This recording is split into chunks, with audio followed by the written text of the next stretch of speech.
Carrying the devil inside your own house and not know. That's what hurts the most. Though we light a candle for the saint and don't see the snake under the daughter's bed. Me, I call myself Adelia Maria dos Santos, but everyone world here in this end of the world knows me like Mrs. Adelia from the pharmacy. Today I carry 84 years on my back, a hunchback from bending over the counter so much weighing herbs. And those hands full of stains that have already dried many tears in this town. I live in this little house plastered adobe in Limoeiro do Norte, here in the backlands of Ceará, with the walls painted light blue and a foot of jasmine at the entrance that perfumes the summer nights. Whoever sees me today, a old lady with white hair tied up in a bun, chintz dress, and flip-flops old leather, you can't imagine the life that I loaded. And you who are watching me now, my daughter or my son, tell me there in the comments of that little corner of this Brazil is listening to me. I will like know if my story is coming far away, and if this video messes with your heart, leave your like for this old lady here. Age may have taken my forces, but the memory is still good, you see? And the sharp tongue too. I was born in 1941, in the backlands of Ceará, in a family who, from the family, only had the name. We were 5 siblings, 3 boys and 2 girls. I was the youngest of the women. Dad, Jose Ananias, was a man hard-working, but not very talkative and much prayer. I lived in the countryside from sunrise to sunset, planting beans, corn, and cassava in a borrowed land that was barely enough to feed the family. Mom Sebastiana, she was a suffering woman like that grows old before its time from giving birth so much and wash clothes on the edge of the pond. Our house was a mud hut, one of those walls made of clay and wood, ceiling of straw that on rainy days more it looked like a sieve, it was so full of holes. Floor beaten, no power, no running water. We carried water from the well in a distance of almost half a league in cans in the head. At night it was a lamp of kerosene, and sometimes not even that when there was no money for fuel. We all slept together in one room. You boys on one side, girls on the other, and the parents in a corner separated by a mat hanging from the ceiling. I didn't have luxury, but there was also no shortage of food, even if it was just beans and flour. Dad was an honest man, he didn't let missing the basics.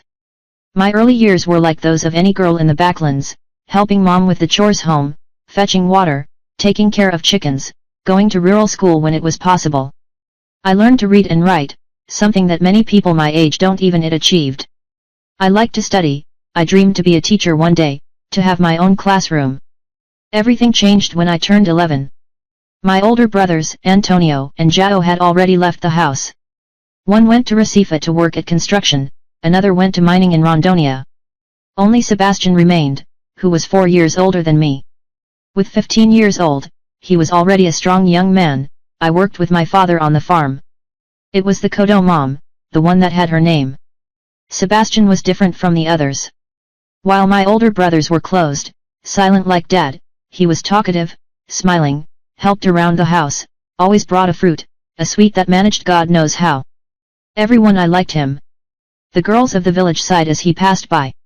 In the church, the mothers already saw him as good party for the daughters.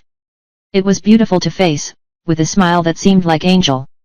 But he wasn't an angel.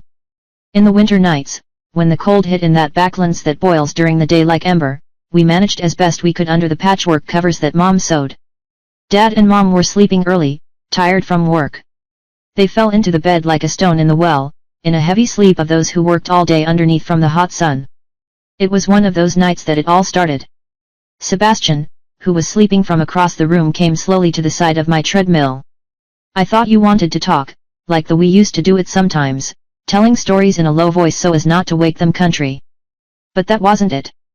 Adeline, ha! He whispered. Let's play a game new? I, in my girlish innocence from the interior, which I had never heard of talk about certain things, I agreed. I thought that it was going to be some kind of joke, fortune-telling or counting stars by roof gap, like we used to do when I couldn't sleep. That one night marked the beginning of my hell particular. A hell that lasted almost 2 years, every night hiding in the shadows of our house, under the same ceiling where my father and mother slept. A dirty secret I carried alone, without really understanding what was happening, just knowing it was wrong, that hurt, that made me feel dirty.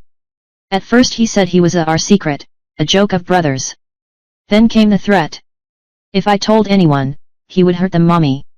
I was going to say that I had asked, that I was to blame. Nobody will believe in you, he said with that voice that during the day was so kind to everyone world and at night it became the voice of the devil. They'll say that you're the one bad, that you're making up a story. And I believed. In my child's head, I really thought it was my fault, that had done something wrong to deserve it. That one. I started to change, to become quiet, not wanting to go to school anymore. My grades fell.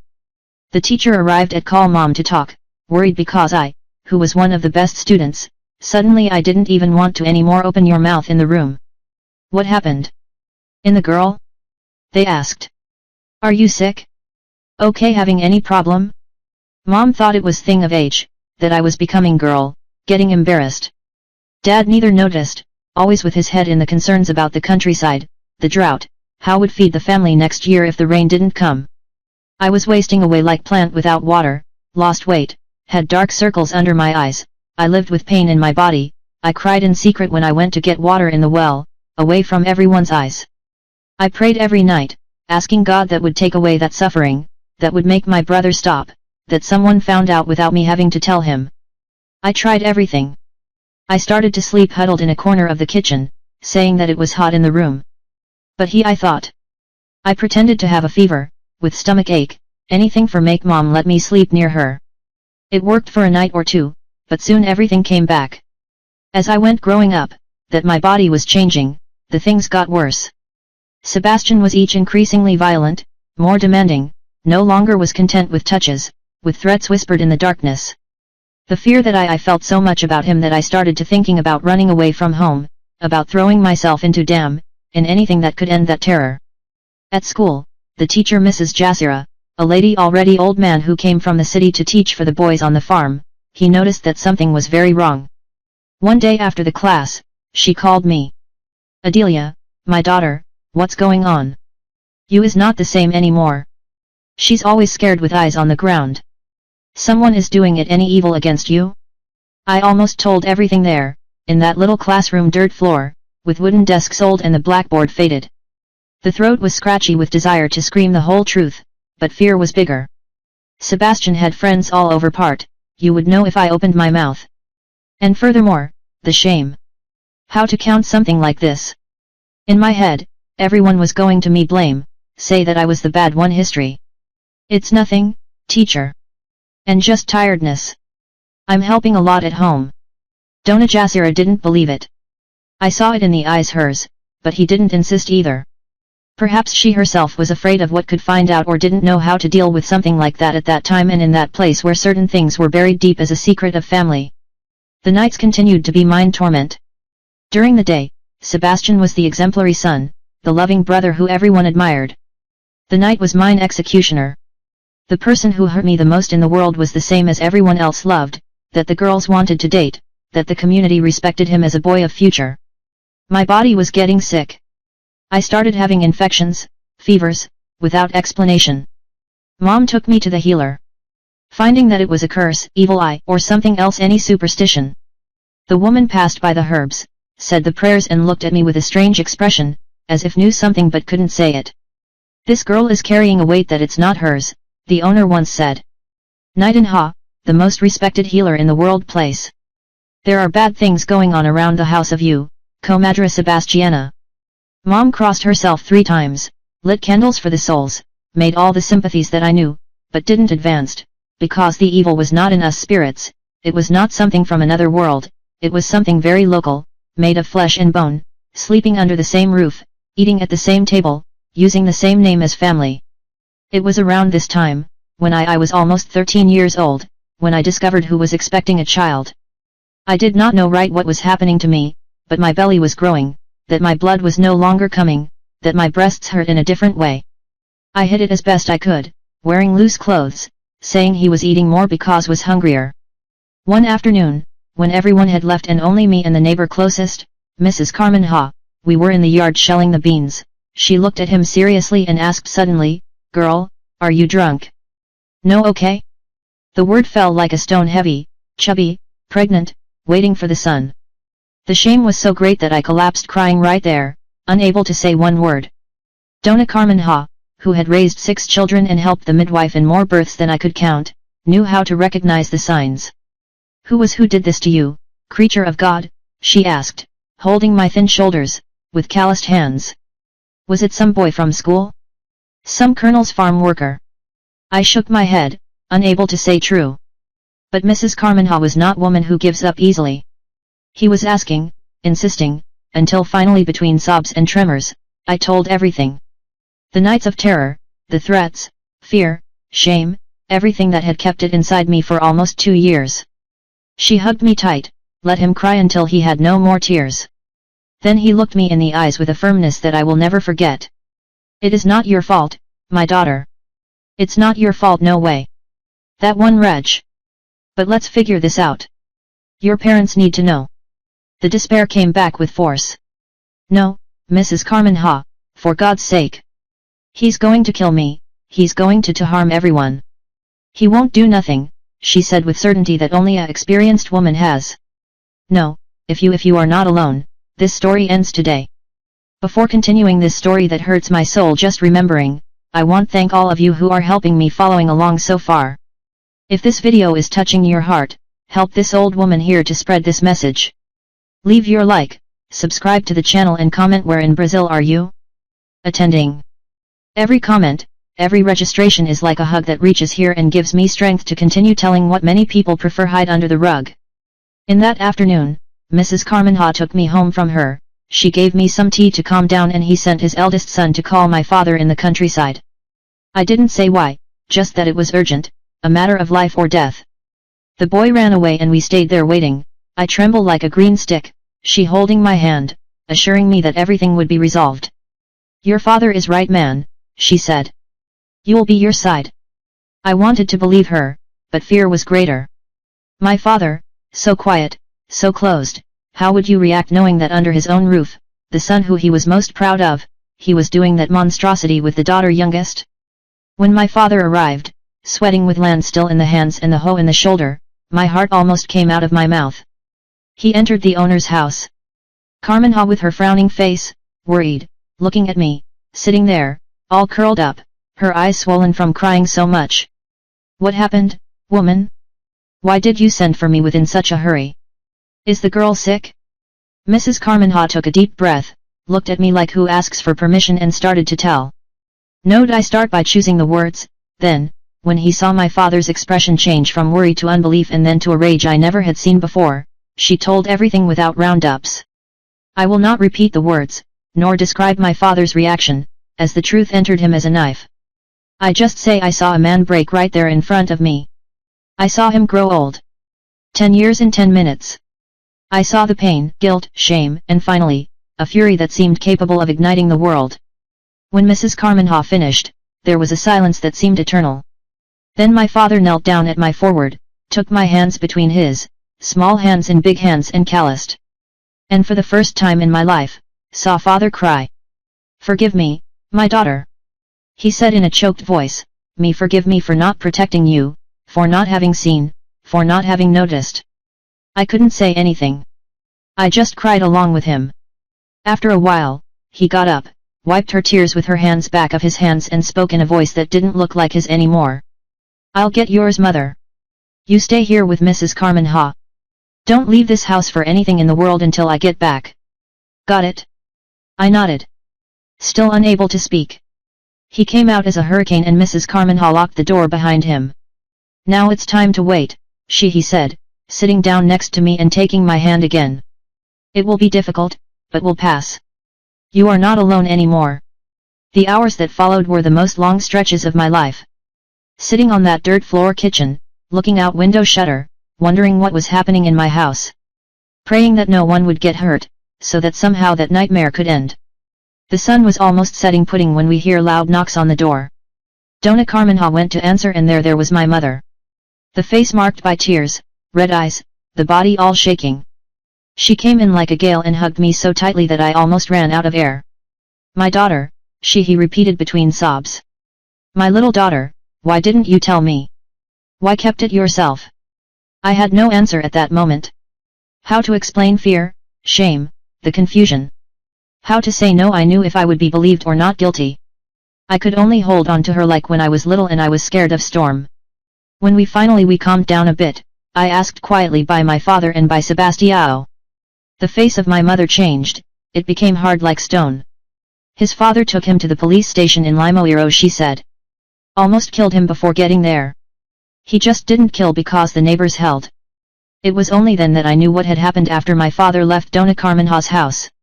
He went straight to our house, found Sebastião arriving from the farm and, without saying a word, he went for it from him with blind fury. The fight was terrible. It woke up the whole people. My brother, despite being younger, was strong, but he was no match for a father's anger who discovered that his son had raped his own sister for years. When the neighbors managed to separate, my father was screaming at four winds what had happened, calling the son of a demon, of a monster, saying that I would rather have given birth to a snake than have put such a creature into the world. The news spread like wildfire. In a matter of minutes, all the people you knew. My father tied up Sebastian, threw he in the cart like an animal and went to Limoeiro, the closest city where had a police station. Was as far as he could take it case. The delegate was the colonel's friend and the colonel was the godfather of the Sebastian. Things were muffled. My brother was arrested just for 3 days. Then he was released with the condition that it disappeared from that region and never come back. My mother, after who knew everything, was so upset great that he almost lost his reason. If blamed day and night for not having noticed, for not having protected myself, for to have raised a son capable of such monstrosity. It was fading like a candle that burns, losing the will to live. As for me, the worst was yet to come. Come. The whole town knew now.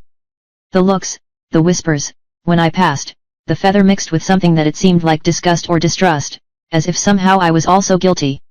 In the I couldn't stay at school anymore. To the other girls moved away, as if that had happened to me could pick them up. The boys looked from one different way. Some even did low comments as I passed by. And there was the child growing inside me, a child born of violence, of pain, of abuse. A son I didn't ask for, no I planned, I did not consent, but now it was part of me, whether I liked it or not.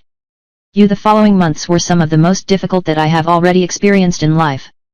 Load that one the son that was growing inside me was carrying the vivid memory of the suffering day after day. Dad was no longer the same man. It felt like I had aged 20 years in 1 week. No one else looked at us eyes, I didn't even go to Sunday Mass anymore. I spent the whole day in the fields, and then I came home when it was already dark. He ate in silence and I would go to sleep without saying a word. Mommy tried to be strong in front of me, but I heard her crying hidden in the dawns. Sebastian's name became forbidden word in our house. It was like if he had died, as if he had never had existed. His photos were burned, donated clothes, everything that could remember it was erased. But how to erase what was growing inside me? In the village, life became unbearable. A girl from a family in that situation was a reason for scandal, gossip, glances, sideways. The church's nuns they were limping as I passed, doing the sign of the cross as if I were carrying a curse. The boys glanced at each other indecent, as if I were now any. The few friends I had they moved away, forbidden by their parents to walk with me. I don't want you near of that girl. I heard Margareta's mother, my friend, since she was little, tell her one day at the fair, these things can catch, you know? Lost woman pulls others to the same path. Lost woman. It was as they saw me, not as a victim, but as if I had done something wrong, as if I had provoked my own brother, as if it were my fault. That was the thinking at that time. The woman was always at fault. Even when was just a scared child, was Mistress Carmenha who continued by my side. She and the town midwife, Dona Ridenha, an elderly lady who had helped bring almost everyone from there into the world, including myself. They took care of me, they gave me the teas I needed to keep the body strong, they explained to me what would happen when the time came. Without them, I don't think I would have survived. Those months. The nights were the worst. Nightmares wouldn't let me sleep. I woke up screaming, sweaty, reliving everything again and again. Mom ran to me, come to me, hug me until I calmed down and, sometimes he slept next to me, as he did when I was little and I was scared of storm. But even she couldn't scare away the ghosts that lived in my head. I started to have a terrible fear that the son would be born similar to the father, that every time I looked at the child saw his face, the same eyes, the same nose, the same smile, that one day I thought it was an angel and then I found out that was of a demon. How I would love one child like that. How would I create without transfer the hatred he felt to her? By whom did she generate it? The belly was growing and with it my anxieties. 6 months, months. The baby was moving strongly inside me, kicking as if I wanted to leave early. In April of 1955, when he was almost 8 months old, what happened was what Donna Ridenha called final ordeal. It was a Wednesday, I remember well, because it was market day in Lemon Tree. Dad had gone to sell some chickens and some of the flour that people produced. Mom was washing clothes in the pond with the other women of town. I had stayed at home because I hadn't felt well since early on. A pain on the back that didn't pass, a piece of cake in the body. I was alone, sweeping the terrario, even with the discomfort, when I heard the noise of the gatewood opening. I looked up and there, standing at the entrance of our property, was Sebastian. I was left paralyzed. The broom handle slipped out of my hands. My heart, it looked like it was going to come out of his mouth. He was different, thinner, beard to do, dark circles under the eyes, dirty clothes, road dust. It seemed to have aged as much as Daddy in those months. "What are you doing here?" It was the only thing I could get say, his voice barely coming out. "If Daddy finds you, he's not there." "Sebastian," he replied, taking a few steps forward. Instinctively I recoiled. "I heard that he went to the fair today." "I just want talk, Adeline Ha." That nickname on his mouth made me feel sick. It was like a desecration. "I have nothing to talk to you. Go away before someone sees you." He looked at my big belly under the simple dress and something changed in his face. I wasn't able to decipher whether it was guilt or disgust or something else thing. "He's my son, isn't he?" he asked, the voice low. Anger rose in me like a wave. "He's not your son. It's not a son of anyone. It's mine, only mine. And I will create alone, without you knowing if it is boy or girl, without you never again get close. Get out of here, Sebastian.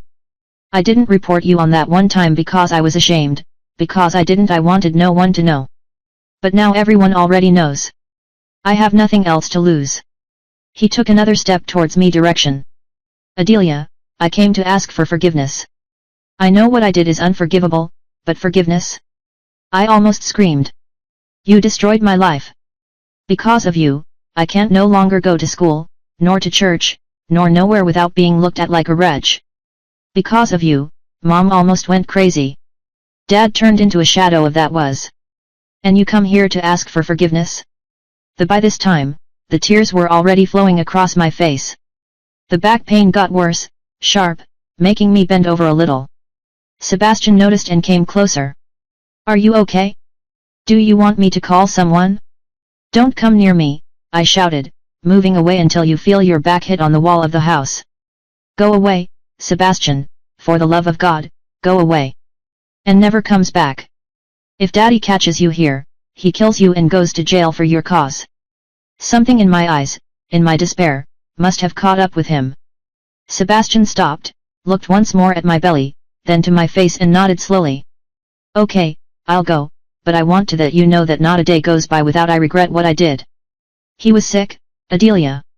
I don't know how to explain it another way. It was like there was a demon inside me. I drank a lot in that time. I even thought about killing myself. Who knows, I really should. I didn't answer. I didn't have words for that. "I'm leaving." Then he said finally. "To Sao Paulo. They say that there is work in the factories. You will never see me again." "It's all I want," I replied, my voice breaking. He turned around and left through the same gate of wood. I stood there paralyzed until that his figure disappeared around the bend from the road. Only then did I allow myself slide down the wall to the floor, trembling like a leaf in the wind. That one encounter triggered labor before time. The back pain was the start. Soon the rest came, the contractions. Stronger and stronger, the water that broke, wetting my dress, and the dirt floor beat. Alone, scared, at 13 years old, I was going into labor in the 8th month of pregnancy. I shouted for help, but the nearest house was too far away to hear me. I dragged myself inside. I managed to get there to the bed, where I lay down, biting the sheet so as not to scream with each contraction. I didn't know what to do, just that child was determined to come into the world at that moment. It was Our Lady who sent Mrs. Carmen Ha to appear for me, bring a medicine that I had prepared for the pain I had been feeling. She found me almost fainted from pain, the bed soaked in blood and fluids. "My God in heaven," she exclaimed to me. "See what happened here." Between moans, I managed to tell about the visit of Sebastian. She swore so much that in another situation I would have laughed. There was no time to look for Dona right in ha. The baby was coming and it was coming fast. It wasn't to be now, she said, preparing hot water, clean sheets, herbs who knew to help with the birth. Yet a month to go, but the scare hurried the child. We'll have to do what we can. The next few hours were a blur of excruciating pain, screams that seemed like not be mine, from Dona Carmenha giving me instructions I could barely follow. Push harder, take a deep breath, hold on. Now push again. I lost track of time, space, who I was. Only there was that pain that seemed to tear my body in two. At some point, I heard Dona Carmenha say that she saw the head, which was just a little more. I gathered strengths I didn't know I had and I gave a last push. The relief was immediate when the baby finally came out. And then, silence. Not the crying I expected here, only a terrifying silence. The what it was? I asked in a weak voice. Why don't you cry? Are you alive? Mrs. Carmenha worked quickly, wiping his mouth and the baby's nose, turning its head down, patting himself on the back. Come on, little one, breathe. Let's go. And then, finally, the cry, weak in the beginning, then stronger. A cry of life of those who come into the world against all odds, the odds. It's a boy. Mrs. Carmenha announced, wrapping the baby in a clean cloth after cutting the cord. One very small boy came before his time, but it is strong. She placed the package in my arms.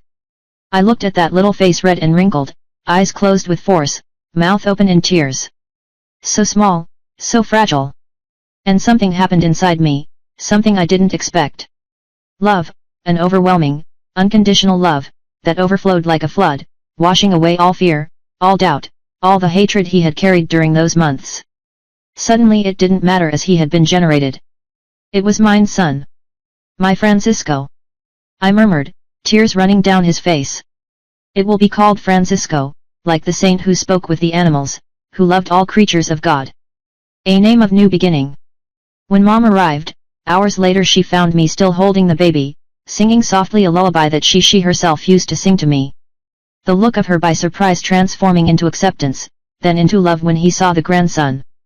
It's an image that I carry until today. She arrived early, she said, simply sitting on the edge of the bed and touching his cheek with a finger. Francisco. Sebastian was here, I told you without looking at her. I think it was the scare. I felt her body stiffen. The what did he want? Ask for forgiveness. Said that go to Sao Paulo, we'll never go again see him. Mom was silent for a long time, just looking at his grandson. Finally, he sighed. God is the one who will judge him one day. We have to take care of this little angel now. Dad arrived at late afternoon. When I heard about it birth and who had appeared before, his face hardened. Entered the hesitant room, as if he didn't know if he had the right to be there. But when he saw Francisco, something softened in your eyes. Can I have it? He asked. Hoarse voice. I nodded, handing over the wrap carefully. Daddy, with those big, calloused hands from working in farm, held the baby as if it were made of crystal. He looked at the little face for a long time, in silence. It's similar to you when you were born, he said. Finally. It has its nose, its chin. It was true. Francisco didn't have nothing from Sebastian. It was as if the nature had been merciful, giving the child only the mother's features, erasing any memory of the father. Let's raise him right. Dad continued, still looking at the baby. It will be a good, hard-working, respectful man. Go study, have opportunities that we didn't have. It was the first time I saw hope in his eyes since that terrible day when everything came to light. Francisco, without knowing, was already starting to heal the wounds of our family. The days that followed were of adaptation. Francisco was too small, needed special care. I slept in a makeshift crib that Dad made of a wooden box lined with the softest cloths we had. Mommy didn't leave our side, teaching me how to breastfeeding, bathing, recognizing different cries and what each one meant. And then came the most difficult, face the town. The news of the birth spread fast, like everything in that small place. The same people who had looked at me with contempt during pregnancy, now they wanted to see the baby, they brought gifts, offered help. It is the hypocrisy of people, said Mrs. Carmenha indignantly. Yesterday they were throwing stones, today they want to do it kindness. People, but I don't care anymore, cared what they thought. He had Francisco, I had my parents who, despite of all, they were on my side. The rest it didn't matter. Little by little, a new routine was established.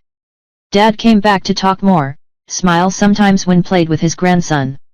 Mom got one new purpose in life, helping to create the boy. And I, at 14 years old, was a mother with all the joys and difficulties that brought.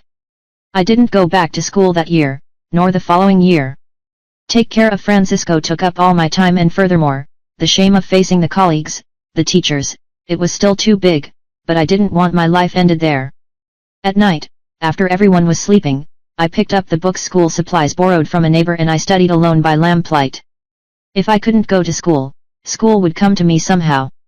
That's how it was. I spent the next 2 years divided between being a mother, helping around the house, and trying not to completely lose studies.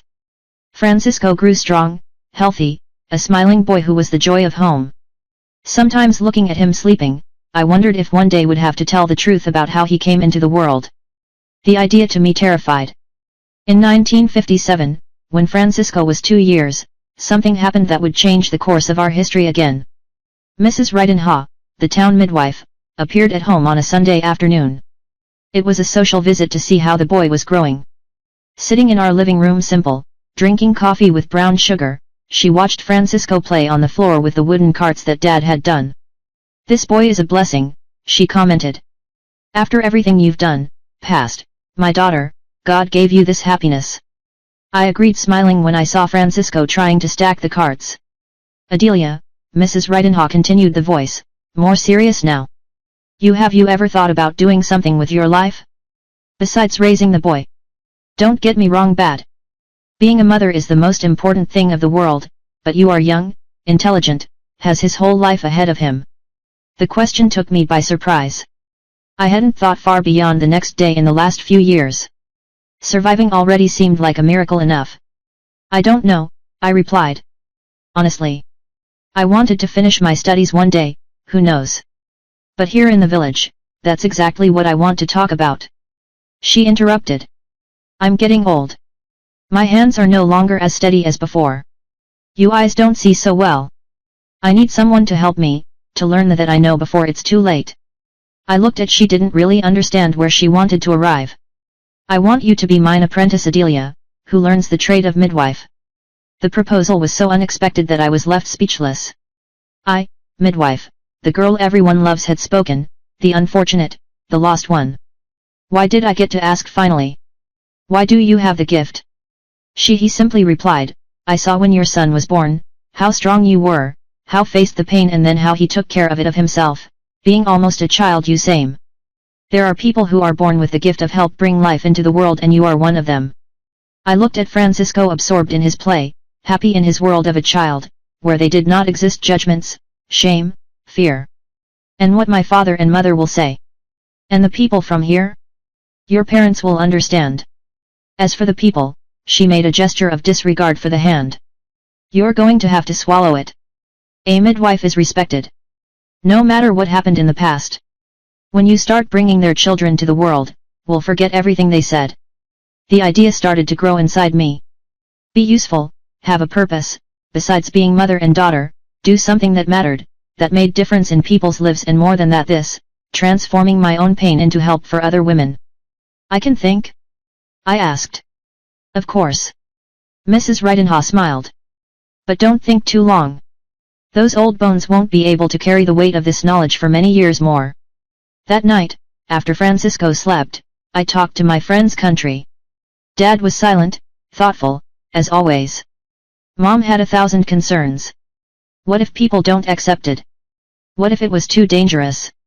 And if that's what you want to do, my daughter? Dad finally asked after hear all the arguments. "I think so," I replied. "I want to help other women, like Mrs. Ridenha and Mrs. Carmen Hami helped. I want my life to have meaning." He nodded slowly. "So that's what you're going to do. And whoever doesn't like it, let them come talk to me." There, in that kitchen simple, illuminated by the dim light of a kerosene lamp, started a new chapter of my life. I didn't know yet, but that decision would take me by paths I never imagined. I would open doors that seemed eternally closed and would give me the chance to transform my story of pain into a story of healing. The next day, I went to Mrs. Ridenha said she would accept being yours apprentice. She smiled as if she already knew what would be my answer and me handed over an old notebook with a leather cover, leather worn by time. Here it is, all that I learned in 50 years of work, he said. But the most important thing is not written in no book. It's in your hands, in the look, in the heart. And that, my daughter, you already have it. This is how my life began, apprenticeship. Every morning I left Francisco with Mom and went to her house, Mrs. Ridenha. She taught me about the herbs that helped in childbirth, about how feel the baby's position in your belly, mother, about the danger signs that required medical help, something rare in those times and places. I learned to calm a woman in labor, giving strength when it seemed there was no more, the receive a new life with firm hands and kind. At night I studied her notebook by lamplight. After the household chores were finished and Francisco slept, memorized names of plants, tea recipes, prayers, and blessings that, even though they are not from science, brought comfort and courage to many women. The first birth that I watched with Dona Ridenha, it was Lucia, daughter of a small farmer surroundings. It was a long job, difficult, which showed me how life and death went hand in hand in these moments. When the baby finally was born, after almost 20 hours of work, the strong and healthy cry that filled the room, it seemed like a miracle, you see only. Dona Ridenha told me while we cleaned everything up after mother and son were accommodated. That's why we do what we do. For this moment, when a new life begins and a woman becomes a mother. I then understood why of her having chosen me. It wasn't just for the gift that he said I had, was also because I know firsthand how much a woman could suffer, as much as she could endure and still survive, still so love, yet follow on front. Little by little I was winning trust. The inhabitants of the town, at first hesitant, they began to accept my presence in the most intimate moments and vulnerable parts of their lives. The same women who had turned their faces away when I was pregnant, now they welcomed me into their homes, they trusted me to help bring your children to world. It was a slow transformation, but constant. From the unfortunate girl, I became Dona Ridenha's helper and eventually the young midwife. To the gossip was diminishing, replaced out of respect, sometimes even admiration. Francisco also grew, strong and healthy. At 3 years old, he was already a chatterbox, curious about everything, wanting to know where I went to Mom when I went out with Dona Ridenha in the middle of the night. I explained that I was going help other moms have their babies and he thought that was the most extraordinary in the world. When I grow up, he told me one day, I want help people too. Just like you, Mommy. Those simple words of a 3-year-old made me realize how much my life had changed. 2 years before, I saw no future beyond shame and isolation. Now it was raising my son, learning a trade respected, rebuilding my place in community. The wounds were still there, still hurt on bad days, but no longer defined who I was or who could be me become.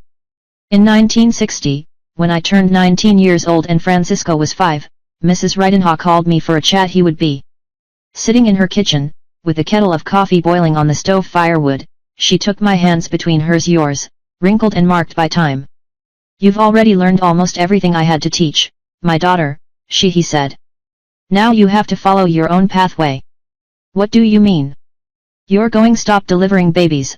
I asked worriedly. Not for now, but I'm thinking further ahead.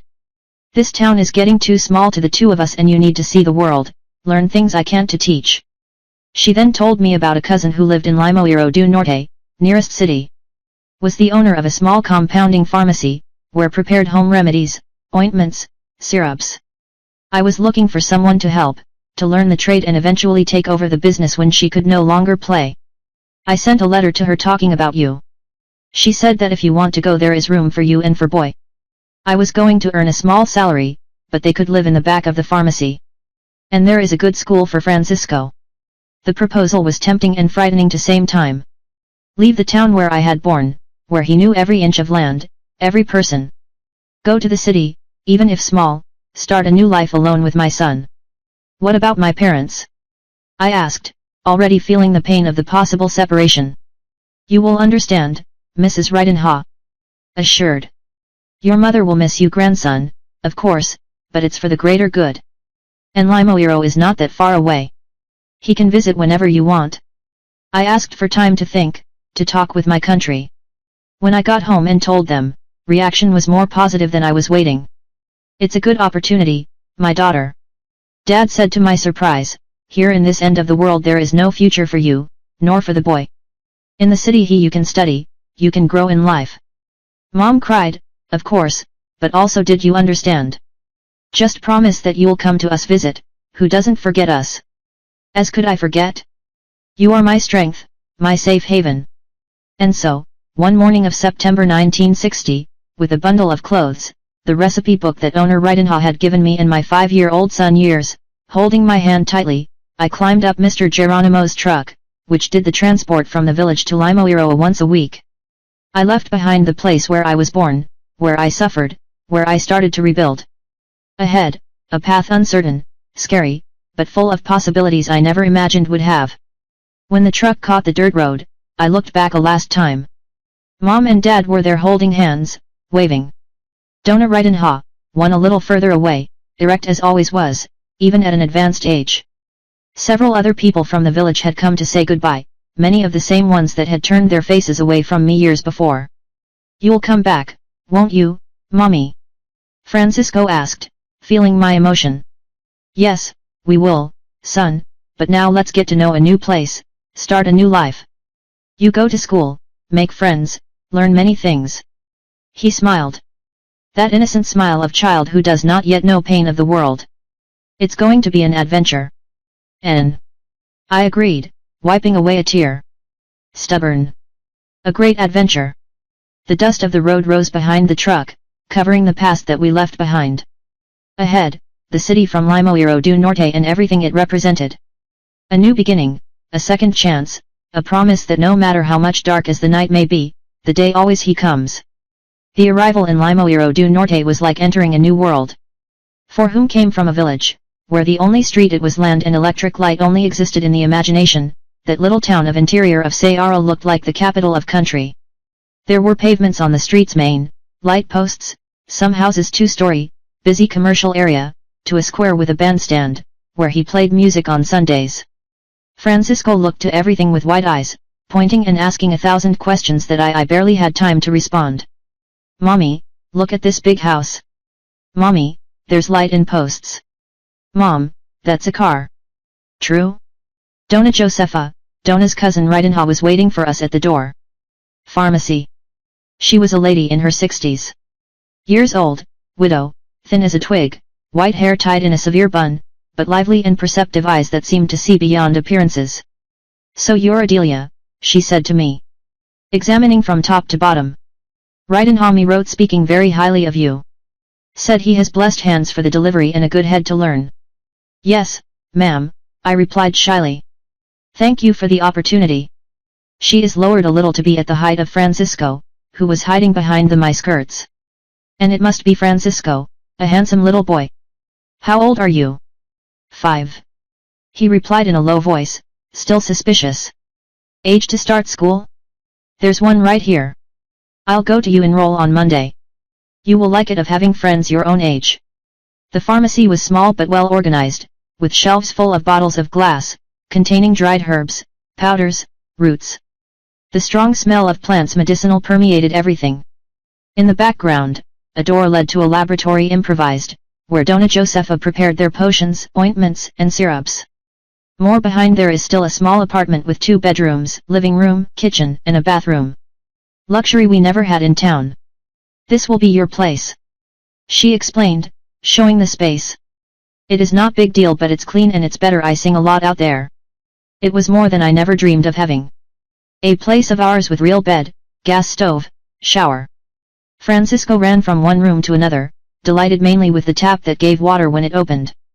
The first few days were spent adapting. Mrs. Josefa taught me the secrets of pharmacy during the day, how to prepare the remedies, knowing the herbs, meeting the customers. At night, after Francisco slept, I studied her notebooks, just as he had done with the DEA little Rita. It was a world of knowledge that opened up for me. Francisco was enrolled in the municipal school and soon made friends.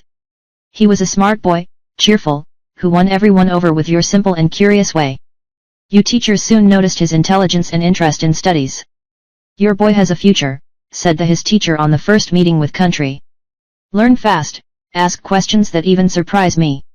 You should think about send him to Fortaleza when he goes bigger, go to the gym, who knows, maybe even college. Those words sparked in me a determination that I didn't know that had. Yes, my son would have opportunities I never had. Would study, would be someone in life, would not be trapped to the same poverty, the same ignorance that had marked our family by generations. The months went by, turning into years. The pharmacy became known in the region, not only for medicines that Dona Josefa prepared, but also because now I had a midwife living there. Women of Lemon Tree and surroundings began to look for me, first timidly, then with growing confidence. "The girl at the pharmacy has a blessed hand," they said. "Child that is born with her helping, comes with health and luck in life." I continued learning now, not only with the traditional knowledge of Dona Josefa and Dona Ridenha, but also with books. The little town library became my refuge in my free time. I borrowed medical books, basic, medicinal herbs, even some in Spanish, or translated from English. Who arrived, who knows, how that corner of Sayara. The money that I earned little, but it was enough to live on with dignity and even send a little to my parents every month. We visited the populated whenever possible, usually every 2 or 3 months. Francisco, I loved these visits, especially because of his grandfather, who took him to fish in the pond, to see the animals, to get to know the countryside. In 1963, when I had been in Limoeiro, received the news that Mrs. Ridenha had passed away. Slept and didn't woke up more, as he wished. He was a hard blow. She had been more than a master. It had been the one who gave me one second chance in life, who saw in me possibilities when everyone saw shame and disgrace. I went to the funeral. Of course. The whole town was there, paying their last respects, the one who had helped bring to world almost everyone who lived there. During the simple ceremony in the small cemetery, I felt eyes on me. No, they were more judgmental looks, but expectation, almost of hope. After that the coffin was lowered into the ground, several women came to talk to me. They were worried about who would deliver the babies now that Dona Ridenha had left. The nearest town was hours away distance, too much time for an emergency. "Couldn't you go back?" asked Margarita, the same one who had been my childhood friend, and then he walked away when I got pregnant. "We need a midwife here. And you already know everyone, you know the place." The proposal took me by surprise. To go back to the town, to the place he associated with so much pain, so much shame. But at the same time, time was the place of my childhood, where my parents still lived, where there was deep roots. "I can't let go, Lady Josefa now," I replied after thinking a little. "She is already old, she needs help at the pharmacy, and Francisco is fine adapted at school in Limoeiro, but could come from time to time," he insisted. "Another woman, once a month, maybe, to see pregnant women, accompany them and be close by when the time comes." That one idea made more sense. Could reconcile work in the pharmacy with regular visits to the village, helping the women there, who otherwise would be helpless. When I returned to Limoeiro and I told Mrs. Josefa, she didn't not only agreed, but encouraged. "It's yours duty, girl. You carry the Ridenha's knowledge now. That one we need you." And so, once per month, I took his truck Geronimo and returned to the village for 2 or 3 days. I attended to pregnant women in old house of Dona Ridenha, which community had decided to keep as a kind of informal medical post. When a birth coincided with my visit, it was like a blessing. Women, they said the baby had been lucky enough to be born on the day of the midwife. It was in a of these visits in 1965, when Francisco was already 10 years old, that my past returned as a whirlwind, turning everything upside down once more. I had just finished meet Conseco, a 17-year-old girl who was in her 8th month of pregnancy. It was his first child and I was scared, full of doubts and fears, like all first-time mothers trip. After examining it, ensure that everything was fine and answer your questions, I was collecting my things to go to someone else's house pregnant when I saw a figure standing in the room door. My blood really ran cold. After 10 years, even with a grey beard that he now had, even with his body more thin and stooped, I would recognize that face anywhere, in any time. Sebastian, Conception, oblivious to storm that was forming inside me, smiled at the man at the door. "This is mine uncle, what I told you arrived from Sao Paulo last week." "Uncle, this is the owner Adelia, the lemon midwife, who comes meet us once a month." Sebastian looked at me with the same surprise that he should have be written all over my face. For some moments, none of us could say nothing. It was Conseco who broke the silence, confused by our reaction. "Do you already know each other?" "Yes," he replied. "Sebastian." The hoarse voice, different from what I remembered. "Dona Adelia and I are from same town. We've known each other for a long time. I didn't know, exclaimed the girl. Innocent of the sinister story that called. What a coincidence. Uncle Sebastian lived in Sao Paulo for many years. Only came back now because my father, who is a brother his, is sick and in need of help in the countryside. My whole body was shaking, but I managed to maintain an appearance of calm as I closed my medicine bag and instruments. I have to go now, Conseco. I have another one patient waiting for me. I'll be back next month to see how you are doing. I left without looking to Sebastião, but I felt his gaze on me following. Outside, I breathed background several times, trying to calm the beating heart out of step. Why did he have back? Just now that life had finally gotten back on track. No, I had a lot of time to process that meeting. The next morning, even before as the sun rose straight, there was a knock on the door from my parents' house, where I was hosted. He was a boy, the son of a buzzing around, panting from so much running. Dona Adelia, come quickly. My mother is having the boy and everything is fine wrong. There is a lot of blood. I got mine bag and followed the boy as fast as I could. The urgency of the situation does not left me thinking about nothing else but woman who needed help. When we arrived at the site, I found Josefa, wife of Mr. Durval. In work of delivery, more than 12 hours ago. It was yours fifth child. Shouldn't be having problems, but something was clearly wrong. I quickly examined it and I identified the problem. The baby was in an inverted position and the umbilical cord appeared to be wrapped around the neck. A dangerous situation that required experience and steady hands. Put hours, I fought to save mother and child. I used all the knowledge I had learned from Dona Ridenha, from Dona Josefa, with the books she devoured in free hours. Finally, around the noon, the boy was born purple, without breath at first, but after desperate maneuvers, he let out a cry weak that was strengthening. Josefa had lost a lot blood, was weak, but out of danger. When I finished cleaning everything, to make the necessary dressings, give guidance to the family, was exhausted. I left the house to breathe fresh air, to let go of tension those hours escaped from my body. He was when I saw Sebastião leaning against a nearby tree, watching. What are you doing here? I asked, the voice harder than intended. I'm a friend from Durval, I came to help in whatever way possible I need it, he replied, still not sure. Approach. I saw you arrive in the morning. I heard you became a midwife. Yet, life goes round, I replied section if don't mind, I'm tired. Necessary go back to my parents' house. He leaves I will accompany you. The paths here can be dangerous for a woman alone. I've known these paths since I was born, I replied. And I'd rather go alone. I started walking, but he followed me anyway. Thus, keeping a distance respectful. After a few minutes in silence, he said, Adelia, I know that I have no right to ask for anything. I know that what I did to you is unforgivable, but I wanted to talk at least once. Then I disappear from your life again, if that's what you want. I appeared, looking for him for the first time for real since I met him again. It was no longer the strong, confident boy he had been. He looked aged beyond his years, the sunken eyes, the calloused hands of hard work.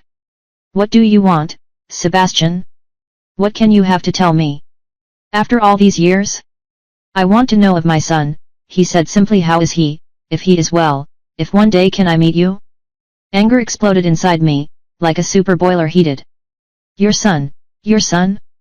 What right do you think you have? Francisco was never your son. It was generated in the violence, in fear, in the pain that you give me caused. But since he was born he's only mine.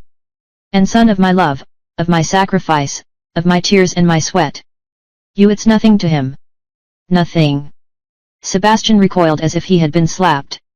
Francisco. So that's his name. No, say his name, I threatened. The voice trembling of anger. Don't you dare. He doesn't know about nothing. Did you understand? For him, his father died. Before he was born. And it's better than keep it up. He has the right to know the truth, Sebastian said, now too changed. As bad as it is, right? Do you speak law? What right did he have? To do what you did to me? I was a child, his own sister.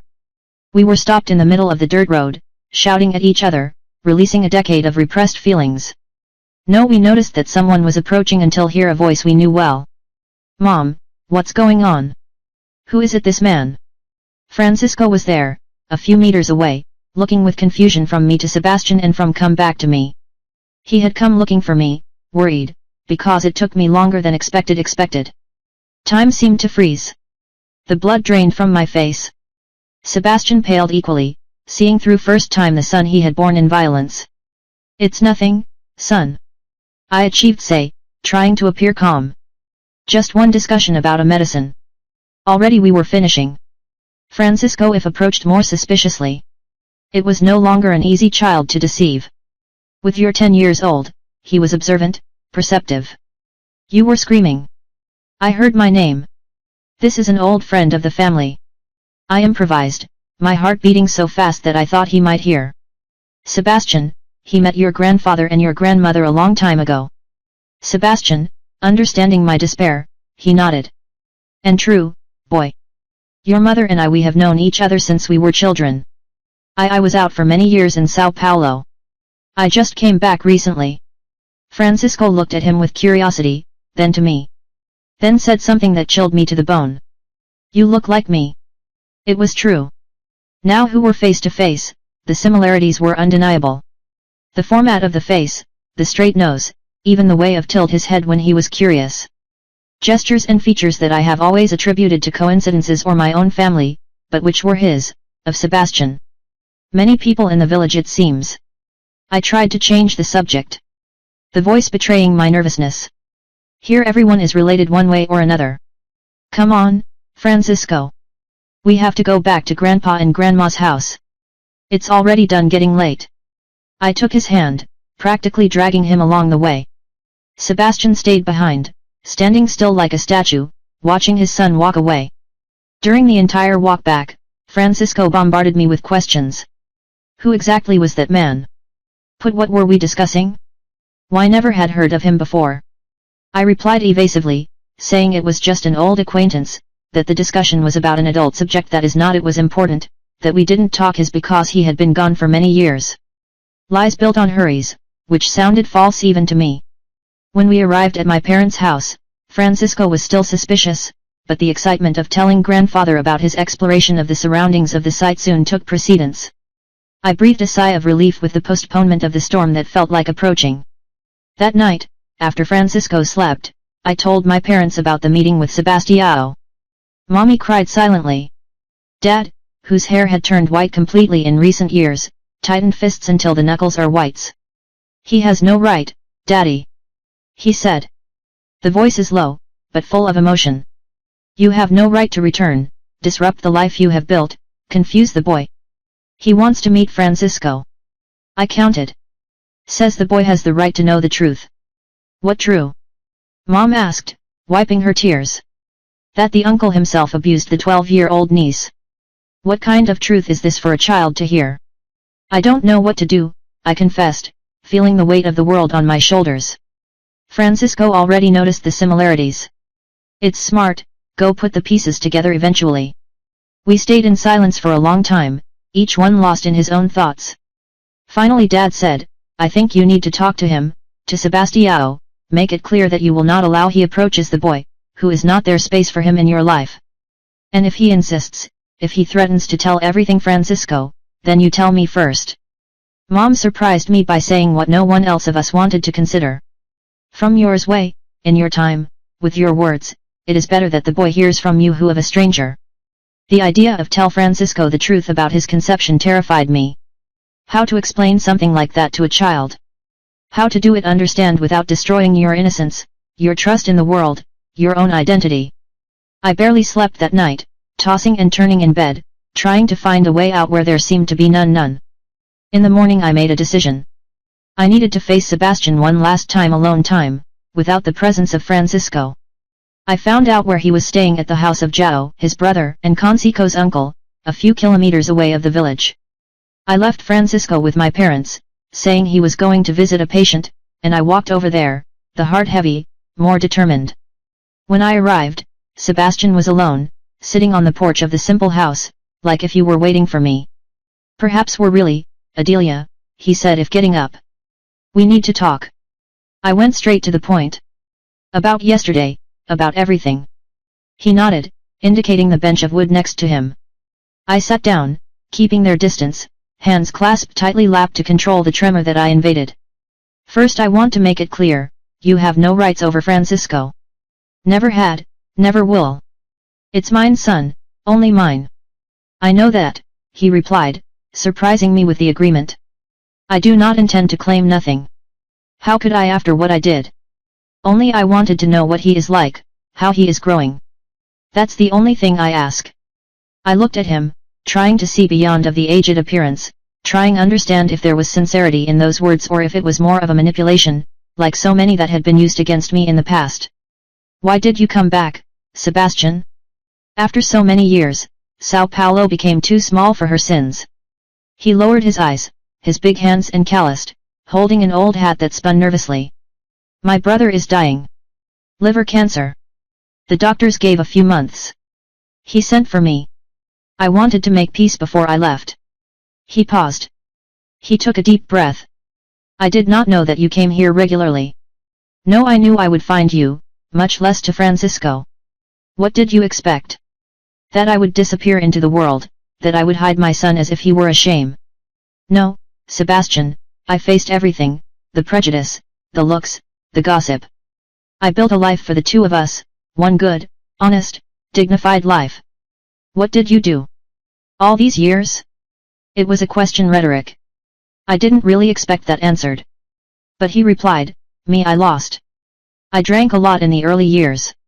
I worked hard during the day on factories, drank at night to forget.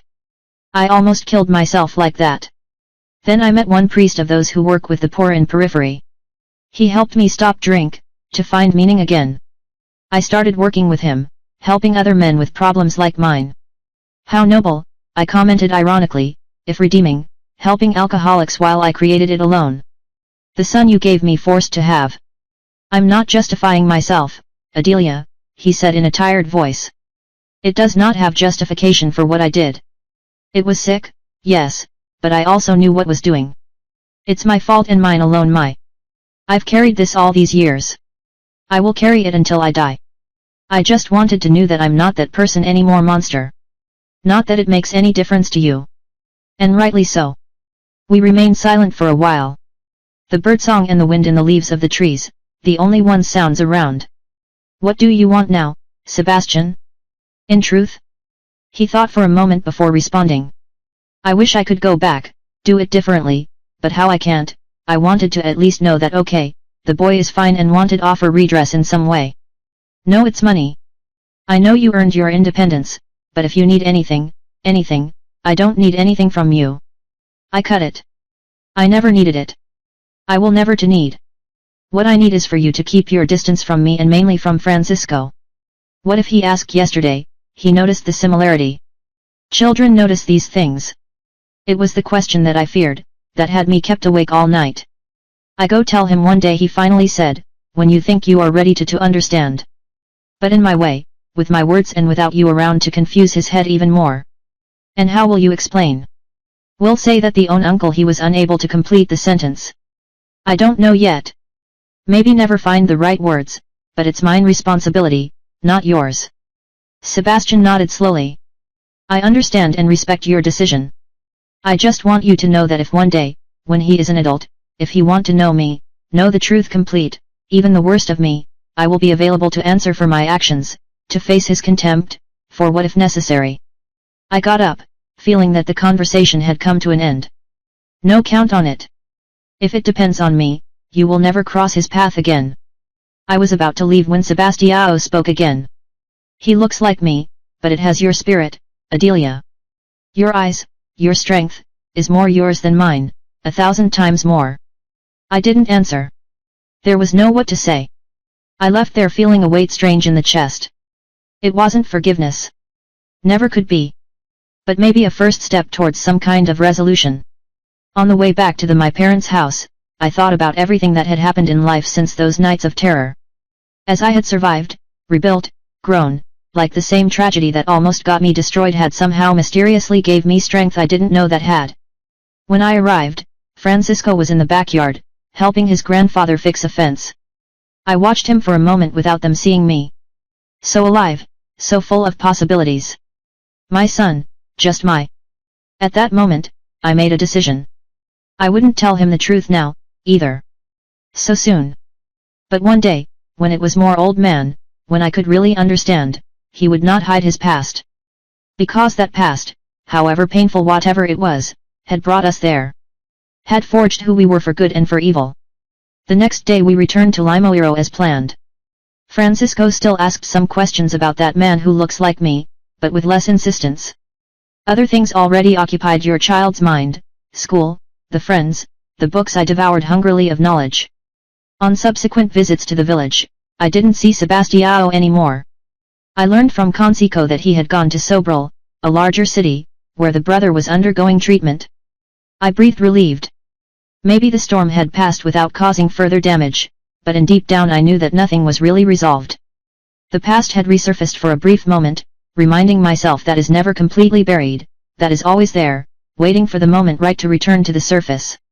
While we returned once again to Limoeiro, with Francisco sleeping leaning against me on the truck seat, I looked at the dry landscape of the Ceará hinterland, passing by the window, and I thought about how the life is made of cycles, of repetitions, of returns, but also of choices. And I was determined to make choices better than those that had been made for me so many years ago. The road stretched out before us, full of curves and detours, like life. But for the first time in long time, I was not afraid of what was to come. I had faced my biggest demon and survived again. What else could take me down now? The years that have passed followed around Sebastian brought profound changes in my life. It was as if that meeting, however painful as it had been, had closed a chapter, allowing me to turn the page once and for all. Not for forgiveness. I could never forgive what he did, but by a kind of acceptance. The past was there, always would be, but I didn't need to be a ghost anymore haunting every corner. In Limoeiro, life followed its course. The pharmacy prospered, especially after Dona Josefa, already in fragile health due to many years of work. I became aware of responsibility for managing the business. You have a good head for things, numbers, and a good heart for people, she said. That's what it takes to play this place. Francisco grew strong and scholar at school. It was always the first in class, to the pride of teachers who never tired of saying that boy would go far. Had an insatiable curiosity for everything. Books, maps, stories of distant places. I dreamed of knowing the world beyond of those cane gas that surrounded us. One day I'll live in Fortaleza, Mom. He told me once, when I was 12, after to read a book about the capital from Ceará, or in Rio de Janeiro, who you know, even in another country. I smiled with those dreams, encouraging him to study to carry them out, even if from within I felt a pang in my heart when I thought about it that one day he would leave. All mine world revolved around that boy, the pharmacy, of the births that continued to do. It was a simple life, but complete in its own way. Every month continued visiting the town where I was born. They were quieter visits now, without the ghost of Sebastian Peak. I knew, by conception, that he had settled in Sobral after the death of his brother, working as carpenter. He kept his promise to keep my distance, and I kept mine of not telling the truth to Francisco, at least not yet. It was in 1967, when Francisco was 12 years old, that Dona Josefa fell seriously ill. One stroke left her bedridden, unable to move in half of the body and with speech dragged. The town doctor, Dr. Emmanuel, did not give much hope. Woman her age, with a stroke like this size, it's a matter of time. He said with that typical frankness of country doctors. Do it comfortable, give the pain medication and prepare for the worst. But Mrs. Josefa was made of stronger material than the majority. He clung to life with a admirable stubbornness, refusing to deliver. For months, I took care of her day in and day out. And night, dividing my time between the pharmacy, births, Francisco, and the sick. These were times of exhaustion, of sleep sitting on the chair, next to her bed, waking up to every moan or movement. Francisco, even young, assumed responsibilities that were surprising for their age. It helped in pharmacy after school. Learned to prepare some simple remedies. Served customers with politeness and patience that enchanted everyone. That boy has a knack for it, he said Dona Josefa in moments of lucidity. You'll be a better pharmacist than me and you together, Adelia. But Francisco dreamed bigger. I want to be a doctor, Mother. He confessed to me one night while we studied together in the small kitchen table. As Dr. Emmanuel, more better, I want to study in the best colleges, learn everything you can, then come back to help our people. Those words sparked a spark in me. Iron determination. My son would be doctor, whatever the cost. Would any sacrifice to make it happen, this dream that, in other times and circumstances, it would have seemed impossible for a family like our. Dona Josefa passed away in October 1968, almost a year and a half after the spill. He left peacefully in his sleep, like someone who finishes a task well done and can finally rest. The burial gathered half the city. Pharmaceutical respected, knowledgeable about herbs and remedies, had helped generations of Limoeirenses with their knowledge. To my surprise, he left the pharmacy to me in a will. To Adelia Santos, who was more than an apprentice, she was a daughter who I never had, I leave my establishment commercial known as Santa Pharmacy Luzia, with all her stock, equipment and the house in the back, to may the work of serving continue community with remedies for the body and comfort for the soul. Suddenly, at 27 years, I found myself owning a business established, with loyal clientele and solidified reputation. It was more than I never dreamed of having, coming from where I came from, carrying the past he carried. As following months, I made some changes to the pharmacy. I have expanded the stock, including more modern medicines that arrived from strength. I renovated the space, painting the walls, better organizing the shelves. I even bought a small refrigerator to store certain medicines that needed refrigeration. An immense luxury in that time for that place. Work as midwife also grew. Not now I only served Limoeiro and my town Christmas, but also farms and ranches in an increasingly larger radius. Had cases complicated, of course, hemorrhages, babies in the wrong position, mothers with pressure high, but with accumulated experience.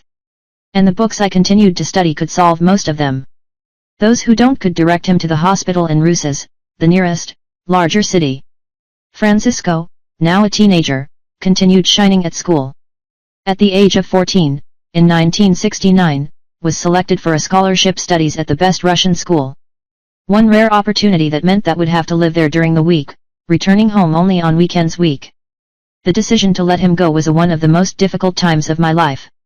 All week, when the bus took him to Russians, I felt like a piece of me went together, but I knew it was the best for him, the necessary path to fulfill your dream of becoming a doctor. I go miss you, Mom, he said in first time he left, the backpack in back, trying to look braver than it actually was. But I will study so much that you will be proud of me. I'm already proud, son, I replied, swallowing back tears. More than that you can imagine. The house was left empty and silent without him. At night, after closing the pharmacy, I sat down on the balcony looking at the stars, thinking on the journey that had brought me there. From the terrified 12-year-old girl, to independent woman of 28, owner of own business, respected in community. It was a transformation that, in my darkest moments, never I thought it was possible. It was at this time that I met Geraldo. He was a teacher newly arrived in Limoeiro, coming from Fortaleza to take over the management of municipal school. Educated man, in the house 40 years old, widower, no children. It started to go to the pharmacy because of a persistent migraine. Then because of the digestive teas he prepared. Then just to talk. Our conversations were different from anything I had experienced so far. Geraldo was literate, knew literature, history, geography. He brought me books discussed the news with me that arrived via radio or newspapers already days late. A woman like you, Adelia, are a rare phenomenon because these bands, he once told me while we were having coffee on the balcony pharmacy. Intelligent, independent, curious about the world. How it bloomed like this in this backlands. I didn't tell him about my past, not immediately. He just said that life had me taught early on to fend for myself, that I was lucky enough to meet people who believed in me, that they gave me chances. Geraldo started to appear with more frequently, always bringing a small gift, a book, a ribbon for hair, a seasonal fruit. It was a discreet, respectful, proper procession of a mature man, who had not hurry. I confess that at first, the idea of a relationship scared me. Since the traumatic events of my adolescence, had built a wall around the heart. Francisco, my parents, the women I helped give birth, these were my loves, my safe affections. A man represented unknown territory, potentially dangerous, but Geraldo was different from any other he had known. Never tried to rush me, never forced me nothing.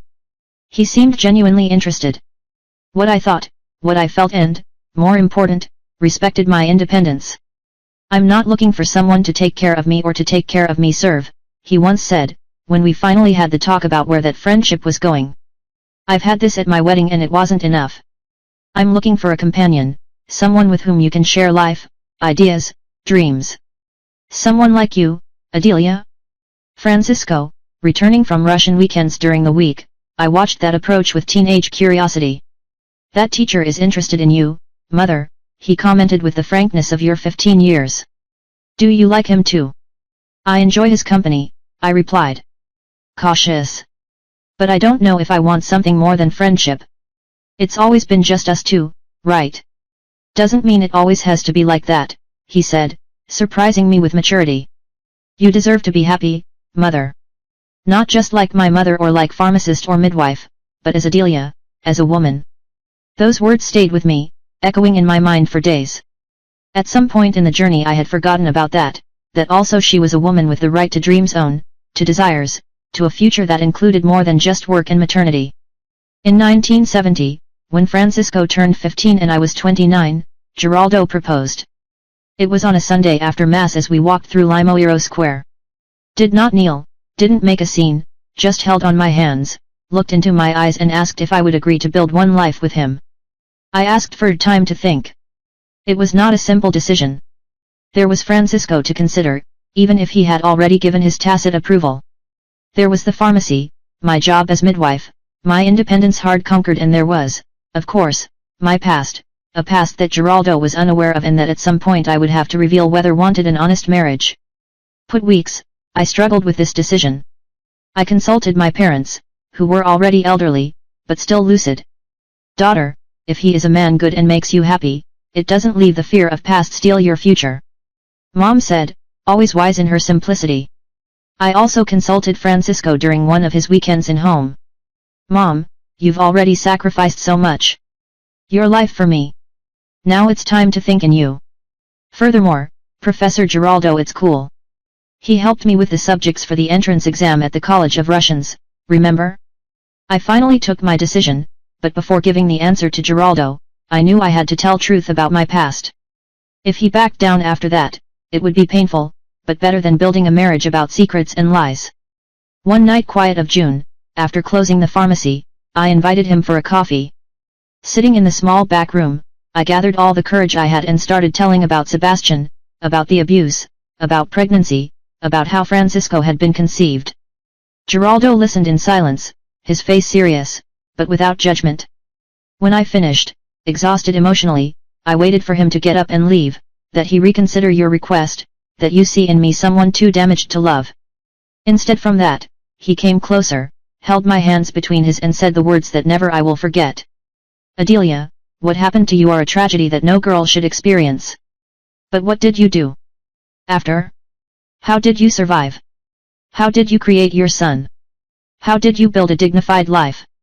Respectable? This is a testament to your strength, your courage, your character. This is the woman I want by my side. No, I'm afraid of your past. I want to do part of your future if you allow. I cried like I hadn't cried in years. Not out of sadness or shame, but of relief. Of gratitude for finding someone who could see beyond the scars, which did not define me by what had done to me, but for what I had chosen to become. We got married in a simple ceremony at Limoeiro Parish Church in August 1970.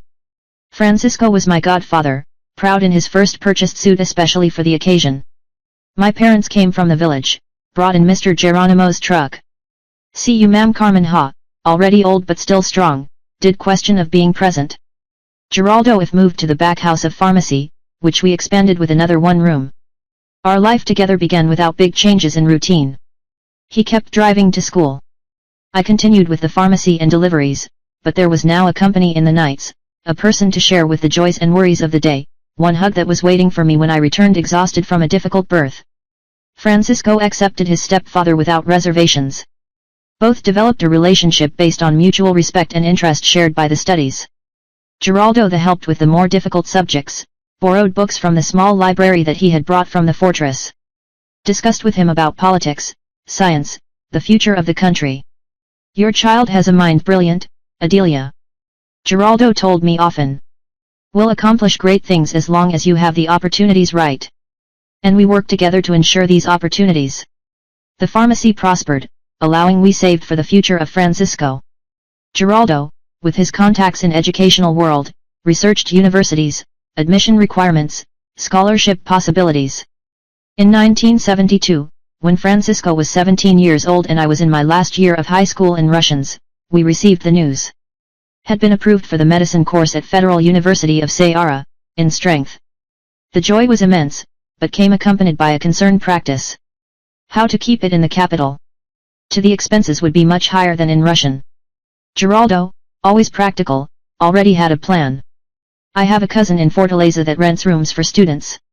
It's not luxurious, but it's clean, safe, close to the university. We can pay the monthly fee with what the pharmacy yields and Francisco can look for some part-time work for the others' expenses. That's what we did. In February 1973, we took Francisco to Fortaleza.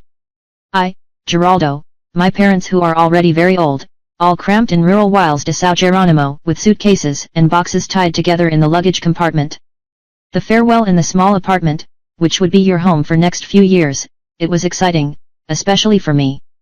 My son, that baby that had held us arms in the most desperate moments of my life. Now he was a tall young man, strong, determined, ready to start a journey that would take him far beyond the limitations that fate had tried to impose on him. I will make you proud, he said, hugging me and Gerald. I will study so much that I will be the best doctor that Ceará has ever seen. It already makes us proud, son, I replied, wiping away the tears that persisted in to fall. Just being here, just being who you are.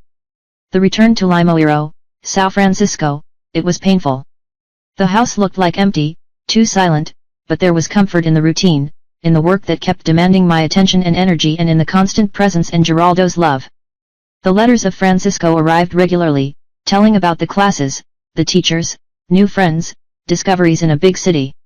Wrote about his difficulties too, homesickness, the intense pace of studies, the little money that forced him to choose between a new book or a better meal. We sent what we could, saving money in everything. I increased the number of births who attended, traveling even to neighboring municipalities when they called me. Geraldo gave private lessons on weekends of the week. Everything to ensure that Francisco had what he needed to make your dream come true. In July of 1973, we received an unexpected visit and disturbing. It was a hot afternoon. I was alone in the pharmacy preparing a guaco syrup for a cough customer when the door opened and a familiar figure entered. Sebastião was different from our last meetings, but thin, haggard, with a paleness that was not natural. He wore clean but worn clothes, and he leaned on a cane. Adelia, he said, his voice weaker than mine remembered. Forgive the intrusion. I know that I promised to keep my distance, but I needed to see you one last time. I was paralyzed for a moment, the bottle of syrup still in hand. I hadn't seen him for almost 8 years, since that disturbing encounter in the village. What do you want, Sebastian? Francisco no is here. If that's what you came looking for, I know that. He replied, sitting down. Without asking permission in a nearby chair at the counter. He looked exhausted just from having entered the pharmacy. I heard you're in Fortaleza, studying medicine. I was left proud when they told me, even though I wasn't having the right to that feeling. I placed the bottle on the counter with more strength than the necessary. So what are you doing here? Put what to go back to now? He took a deep breath, as if gathering strength. I am sick, Adelia. Lung cancer, stage advanced. Doctors in Sobral said that I have a few months. The news to me caught off guard. I didn't know what to feel. Penance, satisfaction for justice, poetic, indifference.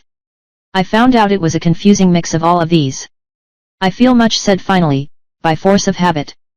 But I don't understand why you came to me. Tell this. I came to ask one last favor, he said, taking an envelope out of his pocket of the shirt. When I leave, I would like to hand this over to Francisco. No now, not while I'm alive, but later, when you think it's time, right, or never, if you decide it's best like this. I looked at the envelope with distrust. What do you have there? A letter.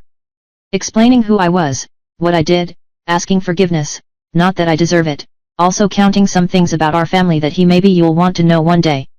History, medical, traditions, origins, things that every man is curious about, his roots. I hesitated, all the old one's wounds throbbing again. I don't promise nothing, Sebastian.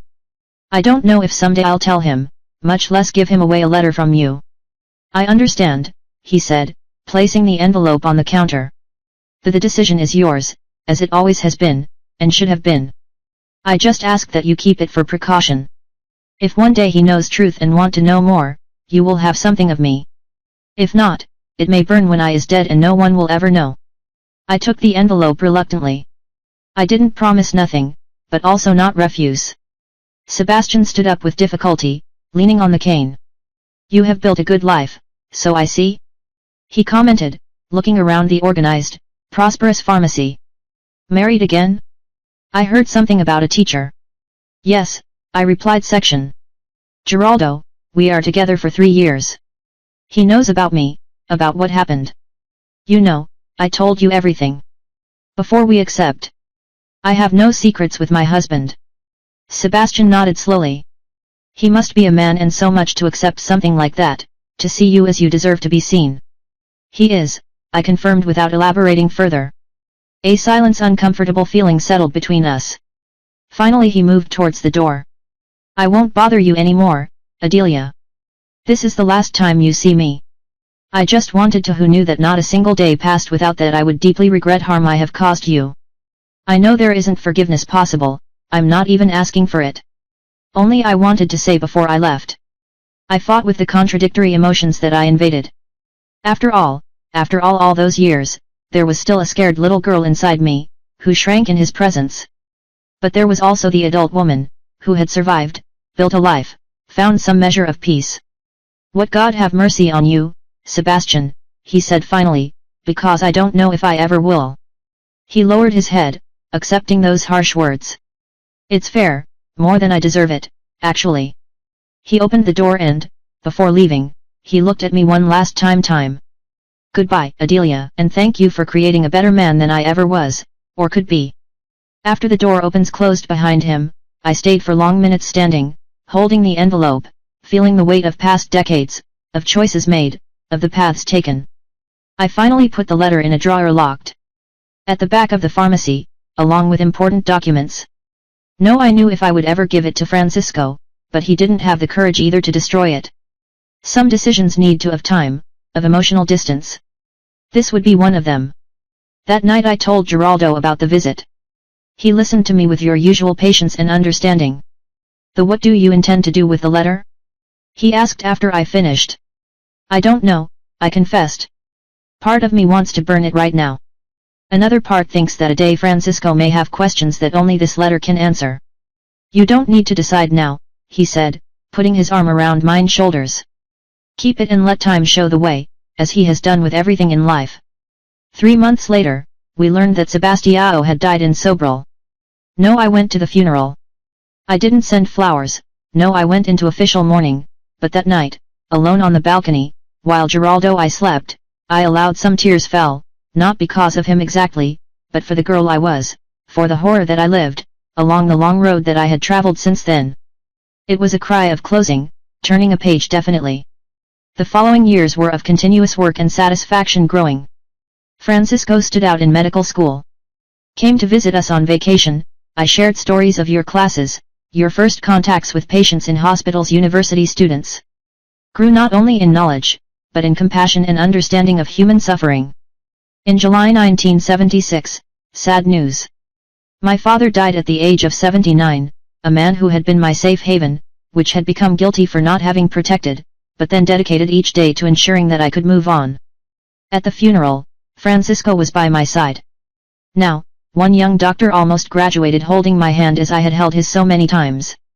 Grandpa, I would be so proud of you, I told him, looking for the simple coffin that descended to earth. To see us here, to see the man that you have become. He taught me very much. Francisco replied, his eyes watery. About work, honesty, about being a real man. Mom, already weakened by age and decades of hard work, didn't last long after the death of the companion of all life. Less than a year later 2 left. They were hard blows, but alleviated by the constant presence and Geraldo's love and for the satisfaction of see Francisco just a few steps away make your dream come true. In December of 1978, I watched with tears of pride Francisco's graduation from college UFC medicine. My son, doctor, that boy conceived in violence, that so many would have considered a curse, a stigma, now raised proud of the diploma that qualified him to save lives, alleviate suffering. In the party after the ceremony, he hugged at length. This is all for you, Mom. Without your strength, your sacrifice, your love, I wouldn't be here. You got here on your own merit, son. I replied, holding your face between my hands. For your intelligence, your dedication, your perseverance. That I inherited from you, he insisted. Nobody else's. Those words touched a sensitive chord. I had never told him the truth about his father. During all those years, I kept the story simple that he had invented, that his father was a boy from the village, who died before he was born. Francisco rarely asked for details, as if he felt instinctively that it was a subject painful. On that night of celebration, looking at my son who has graduated as a doctor, for my husband who smiled proudly sick, for friends and colleagues who surrounded us, I made a decision. The letter of Sebastian would remain where he was, kept but never delivered. Francisco had built his identity, his life, without that shadow. There was no need to bring it now. We're back to Limoeiro, where Francisco decided work for a few years before seek a specialization. Got one vacancy in the small hospital in the city, bringing to that backlands updated medical knowledge that were sorely missed. We worked together often. Me with my knowledge traditional midwife, he with his modern medical training. It was a partnership that greatly benefited the women in the region, especially the poorer, who previously only had access to a doctor in extreme cases. You should have been a doctor, Mom, he told me. I once said after we watched together at a particularly difficult, where my experience had been crucial, has instinct, knowledge, blessed hands. I had my chance through you, my son, I replied, feeling that satisfaction deep as only a mother who sees her sacrifices rewarded can feel, and I'm happier this way. In 1980, at 39 years, looking back at the path traveled since that girl terrified 12-year-old, I felt a peace that I had never imagined possible. The pharmacy prospered. My work as midwife was respected throughout region. Geraldo was a companion loving and understanding. And Francisco I realized the dream of helping people through medicine. The scars still were there, of course. Some nights still brought nightmares. Certain noises still made me jump in fright. Certain places I still avoided. But they were no longer chains that bound me, just memories of battles won, of a past that had shaped, but not defined who I was. Life, with all its unpredictability, its ups and downs, lows, its cruel twists and turns and its unexpected blessings, had taught me your most valuable lesson. We are not defined by what happens to us, but for what we do with it. And me had chosen to rebuild, to erect ashes of my childhood destroyed a life of purpose, of meaning, of love. A life that, despite all the shadows, there was much more light than I never imagined possible. At the end of 1980, Francisco announced that he intended specialize in obstetrics. It was you who inspired me, Mother, he explained, eyes shining with excitement, seeing his work as a midwife, like you helped women in the most difficult moments, vulnerable and important parts of their lives. I want to do the same, but with the medical knowledge that I acquired, that decision filled me with a pride that barely fit in the chest. My son transforming the wounds of the past in healing for the future, choosing a specialty that honored, in a way, the journey that we had walked together. In 1981, Francisco left again for Fortaleza, this time to do medical residency at the largest hospital maternal and child health of the state. The farewell it was easier this time. He was already a grown man, sure of his path, and Lemon Tree was no longer big enough for your dreams and ambitions. I'll come back to visit whenever I can, promised, hugging me and Geraldo before boarding the bus. And when finished the specialization, who knows, I open a clinic here. This land still is in great need of qualified doctors. The following years brought changes for Brazil and for our little one Lemon Tree. The 1980s arrived with galloping inflation, economic crisis, but also with hopes of redemocratization after so many years of military government. We followed everything on the radio, on newspapers that arrived days late, from conversations with travelers who passed by the pharmacy. Geraldo, always interested in politics, discussed with me the news, explained what was happening in the country. We are living in a historic moment, Adelia, he said. Our people are finally recovering the right to choose your own destiny. Amidst these transformations nationals, our life followed its course in Limoeiro. The pharmacy continued thriving, now with a session of modern medicines that Francisco helped keep it up to date. My work as a midwife decreased gradually. The presence of more doctors, young people at the local hospital and access growing health services did so that fewer women would need use my services. I was saddened by this. On the contrary, saw it as a sign of progress that the women from that region were having access to care that their mothers and grandmothers never had. And there were still many, mainly in the most remote areas, who preferred traditional care, the experienced hands of a midwife who knew and trusted. In 1983, the news that I would be a grandmother took by surprise. Francisco had known Raquel, a fellow doctor at residence, and after a quick courtship, got married. Less than a year later, she was pregnant. "I want you to come to Fortaleza when you are close to birth, mother," he insisted during a visit. "No one better than you to help bring my son into the world." "But your hospital has the best doctors in the state, son." I argued emotionally with the invitation, but reluctant to interfere. "Yes, but none of them are Adelia Santos," he replied with a smile. "The best midwife from Ceará and, by coincidence, my mom." In March of 1984, I went to Fortaleza to follow the last days of Raquel's pregnancy.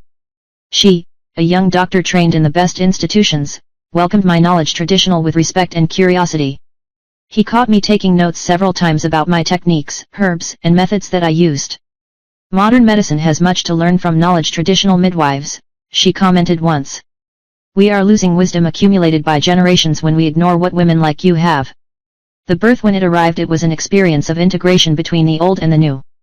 It happened in the hospital with all the available technology, but with my hands guiding the process, with my T's strengthening Raquel, with my words encouraging, giving you strength when the contractions seemed unbearable. Miguel was born healthy, strong, a boy with rosy cheeks and powerful lungs who announced their arrival with a cry vigorous. When I put him in my arms of Francisco, I saw in my son's eyes a mixture of emotions that I knew well: fear, joy, amazement, immense love, and sudden for that being so small and dependent. "This is how it feels, mother?" he asked, his voice breaking. "This love that seems like it's going to explode chest." "Even so, my son," I replied, the tears flowing freely and alone increases every day. I held my grandson in my arms, amazed at the miracle of life, with the cycles that were completed, from the abused girl to the proud grandmother, who long and unpredictable path had traveled. I stayed in Fortaleza for a month, helping new parents get adapt. Teaching Rachel the secrets that no medical school teaches. How to calm a baby with colic, how to recognize different types of crying. How to take care of your own bodies in recovery. When I came back to Limoeiro, I took with me not only precious memories, but also a renewed certainty that it had been worth it. Pity. All the sufferings, all the struggles, all obstacles had culminated at that moment. My son doctor with his doctor wife, bringing to the world a new generation that would grow up free from the ghosts that had haunted our family for so long time. Geraldo, who can't tell me, accompanied to the fortress because of his work at school, he welcomed me with tight hugs and endless curiosity about the grandson. "I'm too old to being a grandfather," he joked at 57, "but never too old to love one more child in this family." The following years brought a peace that had never been known before. The pharmacy continued thriving, now with the help of a young apprentice that I was training. Like this as Mrs. Josefa had trained me decades ago. Geraldo retired from school management, but continued giving some classes, unable to abandon completely the vocation of teaching. Francisco and Raquel came to visit us regularly, bringing Miguel, who grew strong and curious like his father had been. Our house, always so quiet after Francisco left for studying, he was filled with laughter again, of rushing, of endless questions of a child discovering the world. In 1987, Sebastian's letter, kept by so many years in the locked drawer, came back, weigh on my conscience. Miguel was 3 years old, the same age as Francisco had when I started working with Dona Ridenha, when I started rebuilding my life after of trauma. See my grandson playing carefree, safe, loved, made me think again about the question that never had actually resolved. Francisco deserved to know the truth about his origins. One night, after Geraldo had already retired, I stayed on the balcony thinking. The old yellowed envelope in the hands. So many years had passed. Francisco was a grown man, respected, accomplished professional and personally. Tell the truth now could destroy the image you had of itself, shake its foundations, but continuing to hide was not a way of disrespect to your ability to deal with the truth, however painful it may be. I didn't make a decision at that night, nor in the many that followed. The letter remained hidden, a secret that carried alone, with the knowledge and silent support of Geraldo, who respected my need to find my own way in this question. Life followed its course. Pharmacy was modernized, following the changes in the country. We installed telephone, facilitating communication with Francisco in Fortaleza. The road that connected Lemon Tree to the larger cities was finally paved, reducing the isolation that had been there for so long defined life in the interior. In 1989, the eve of the first election direct to president, after the dictatorship, Geraldo fell ill. It started with a cough persistent, then fever, loss of weight. The diagnosis came as a blow. Tuberculosis, a disease that seemed to another century, but that still made victims in the poorest regions of the country. Francisco came immediately bringing medicines, guidance, hope. "He's strong, Mom," he assured me after examining the stepfather. "And the treatment modern is effective, as long as it is followed scratch. We will overcome this." But Geraldo, at 62 years old, he was more debilitated than that appeared. Years of hard work, of precarious conditions in schools where teaching, had taken a toll on him high. The treatment was difficult, with severe side effects, which made it even weaker. For 6 months, I divided my time between the pharmacy and the care for Geraldo. Francisco I came from Fortaleza whenever I could, bringing fellow doctors, medicines more modern, trying all the possibilities, but the disease progressed relentless. On a rainy night in May of 1990, Geraldo left peacefully, holding my hand, as he had held for so many years. His last words were of gratitude. "Thank you for giving the chance to love Adelia. You and Francisco were the best things that ever happened to me happened." The burial gathered practically the entire city. Geraldo had educated generations of people from Limoeira. He had been a respected director, teacher beloved, exemplary citizen. Francisco stayed by my side throughout the ceremony, holding my arm when my legs weakened, offering a shoulder when the tears came. The following months were adapting to a new reality. Life without the constant presence, Geraldo's comforting and loving. The house seemed emptier, the nights more long, the days were heavier, but there were the pharmacy to administer, patients who depended on me, a grandson who grew up in Fortress, a life that demanded that he continue forward. Francisco and Raquel invited me to live with them in Fortaleza. "There is space plenty in our house, Mother," they insisted. And Miguel would love to have his grandmother around. The proposal was tempting. I felt alone in Lemon Tree, and the idea of being close to my son and my grandson all the days warmed my heart. But the pharmacy, decades of work, the legacy from Dona Josefa, an essential service for the community. "Sell the pharmacy," he suggested. "Francisco, after all these years, deserves to rest, enjoy life, family." I seriously considered it. At 49 years old, she wasn't old, but she wasn't either young. I had worked all my life since I was a girl. Maybe it was time to think more about myself, about my happiness, in being close to the people I loved. But Lemon Tree was my home. There was rebuilt my life, created my son, found respect and purpose. It was the land where Geraldo was buried, where so many memories painful and happy were rooted. After much reflection, I made my decision. I wouldn't sell at pharmacy, but would transform your operation. I would train Joshua, my young apprentice, to take on the daily administration. I would travel regularly to Fortaleza, passing by seasons with Francisco and his family, especially during the holidays Miguel's school children, and would keep my house in Lemon Tree, my refuge, my piece of land in the world. "He is sure, Mother?" asked Francisco worriedly. "I don't like to think of you alone here." "I'm not alone, son," I replied, indicating with a gesture the neighbors, friends, patients who entered and left the pharmacy. "I have a whole community around me, people that I helped bring into the world, that I've known them since they were born, and now I have freedom to come and go, to be with you, without abandoning what I built here." He understood, as always understood, the independence that he valued so much, that he had fought so hard to conquer. It was not something that could or wanted to abandon, even for the love of him and Miguel. The new arrangement worked well. Joshua, one intelligent and dedicated boy, took on more and more responsibilities in pharmacy. I was traveling to Fortaleza every 2 months, spending weeks in Francisco's house, enjoying the company of my grandson, helping Raquel when the two were busy in hospital. In 1992, a surprise. Francisco announced he was considering opening a clinic in Limoeiro. "The region still has shortage of qualified obstetricians," he explained. And Raquel is interested in work with public health in the interior. Also, Miguel is growing up and we would like him to know your roots, had a more childhood similar to mine. The news to me filled with joy. Have my son, my daughter-in-law and my grandson living in the same city that I can see them every day, closely monitor the growth of Miguel seemed too good to be true. And there's another thing, he continued. Francisco, a special sparkle in your eyes. Raquel is pregnant again. The baby should be born in February next year and we want it to be in Lemon Tree with you helping with childbirth, as was the case with Miguel. Tears of happiness ran down my face. Another grandson or granddaughter on the way.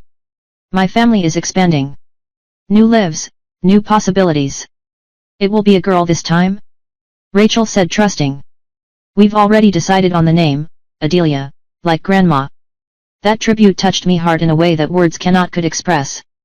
My name would continue, driven by a new generation, a child who would be born free of all the shadows that had marked my own childhood. In December of 1992, Francisco, Raquel and Miguel moved to Limoeiro.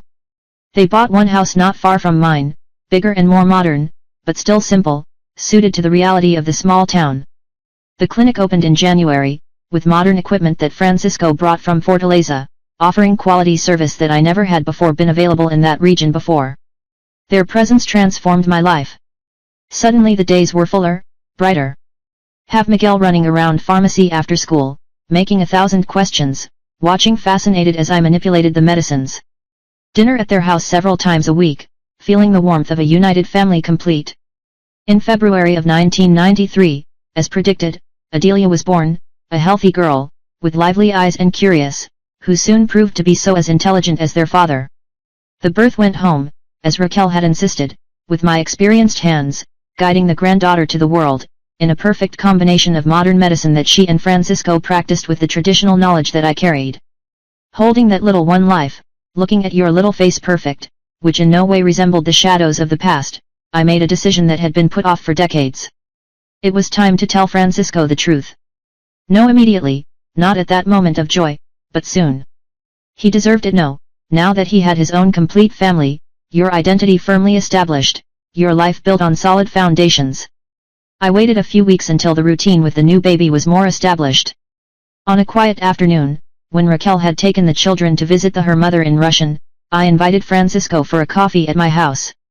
Sitting on the same balcony, where so many important things had happened over the course of the years, I began to tell the story complete, not the edited version he knew, but the raw, painful truth about Sebastian, about the abuses, about as he had been conceived. Francisco listened in absolute silence to the face of a mask of increasing shock and pain. When I finished, tears were streaming down my face. Your face. I didn't say anything for long minutes, just breathing deeply, processing that revelation that completely changed his understanding of its origins. Why are you telling me this now, Mom? He asked finally, his voice low, controlled. Because you deserve to know true, I replied, holding his hands. Among mine. Because he is a man made, strong enough to carry this knowledge. And why? Because he left something for you before he died. I got up and went to the old dresser, where he kept Sebastian's letter. I went back and handed over the yellowed envelope. By time Sebastian was here 4 years ago, I explained. I was sick, dying. Left this letter for you, in case one day I decide to tell the truth. I never opened it. I don't know what contains. Francisco looked at the envelope as if it were a snake. Poisonous. No, I don't know if I want to read it, he said honestly. I don't know if I want anything from him. It's your decision, I replied. You can read it now, later, never. It can burn without open. It's your right to choose. He put the envelope in his pocket, still without decision. I need time, Mother, to process all this, to understand what means to me all the time that need, he assured, caressing her face like he did when he was a boy. Only I want you to know that none of this changes who you are. The man who became a doctor, husband, father, son. This man was forged by your choices, by your character, not by the circumstances of your birth. Francisco hugged me long, tight, as if searching in the strength of that embrace the stability that the revelations had shaken. I love you, Mom, he said, his voice breaking, more than ever after knowing everything who faced for me. In the days that followed, Francisco was quieter, more introspective. He fulfilled his obligations at the clinic, took care of the children, but there was a shadow in their eyes that weren't there before. Rachel noticed the change, but respected it when he said he needed time to process some things from the past. 1 week after our conversation, he appeared at my door at dawn. He looked tired, like he hadn't asleep, but there was a peace on his face that wasn't there before. "I read the letter," he said simply, sitting down with me on the balcony to watch the sunrise. One habit he had acquired with Geraldo and which he kept as a way of honoring him. "And how do you feel?" I asked cautiously. "I don't know exactly," he replied with honesty. "Anger, sadness, confusion, but also a strange relief. I finally understand, to have the picture full." We were silent for some time, just watching the sky change color. He told everything in the letter. Francisco continued finally, without justifications, without asking for forgiveness, just recognizing the harm he did. Assuming full responsibility and told about the family, hereditary diseases that I must stay tuned, traditions, stories of populated, more silence. The sun already appeared on the horizon, dyeing the clouds of pink and gold. "I don't know if someday I will be able to forgive you, Francisco," he said. "I don't know if I want to, but I understand now why didn't you ever tell me before." He was protecting me, like he always did. "I tried to do what I thought was best," I replied. I wasn't always sure if he was right. "It was," he assured, squeezing my hand. "It always has been. Gave me a normal childhood. It allowed me to grow without the weight of that truth, until it was strong enough to carry it." That morning, as the sun rose in the horizon, I felt that a cycle was completed. The truth, finally revealed, had not destroyed my son as much I feared. On the contrary, it seemed to have filled gaps that he might not even knew they existed, allowing a more complete understanding of your own history. Francisco burned the letter after reading it. Not out of anger or denial, he explained, but because his content had already fulfilled its purpose. It didn't need to exist physically, kept as a talisman of the past. What mattered was inside his now, the knowledge, the understanding and the freedom to decide what to do with it. In the months and years that followed, our life in Limoeiro took on a leisurely pace and satisfactory. Francisco's clinic and Rachel prospered, bringing care-quality doctors for a population that for so long had been neglected. Miguel and little Adelia grew up healthy, happy, surrounded for love and opportunities that I only could dream at their age. The pharmacy was still operating, now more like a cultural legacy that, as mine, earns main bread. Joshua, my apprentice, took on more and more responsibilities, preparing for a day take the reins completely. I continued preparing some medicines traditional, attending some births when requested, but every year slowed down a bit. In 1998, when I turned 57, looking back to the path taken since that terrified 12-year-old girl years, I felt a peace I never imagined possible. The scars were still there, but they no longer hurt like before. They were only marks of battles won, testimonies of a force that I did not know that had to be tested beyond the limits. Life had taught me its most valuable lesson, that we are not defined by what happens to us, but for what we choose to do from that. That the worst tragedies can be seeds of transformation. We have courage to plant and nurture something new from them. Today, sitting in this rocking chair, watching my grandchildren already grown, Miguel getting ready to follow in his father's footsteps in medicine, Adelia, determined to become a lawyer to defend women in a situation of vulnerability. I feel that my journey, however painful it may be been in some stretches, it was worth every step. From the ashes of abuse, I built a life of purpose. From violence I generated a son who brings healing. From silence forced, I found my voice, and I hope that this story told now without fear can help other women to find their own strength to start over, no matter how destroyed feel. The years passed like water of streams in the rainy season, rapids, inevitable, carrying with them what already no longer serves any purpose and leaves only what is solid, that which has deep roots.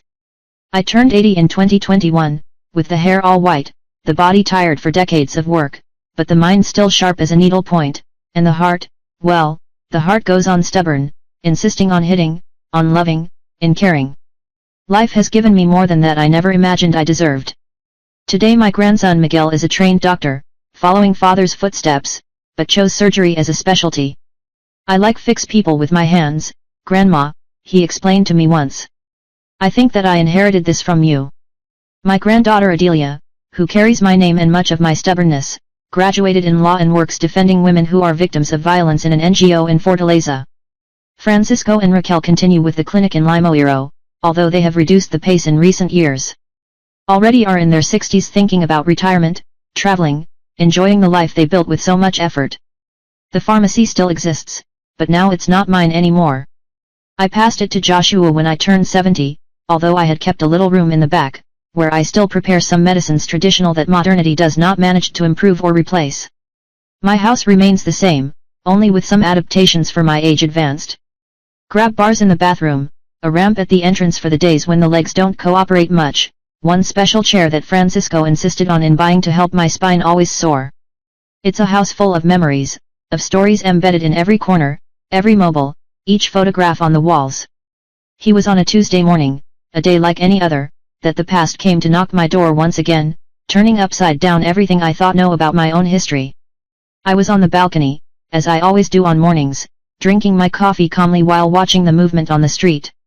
The children going to school, the merchants opening their shops, life simple of the city I chose to live. The postman passed by, leaving some correspondence, bills, a letter from Miguel telling about his new job in a large hospital strength.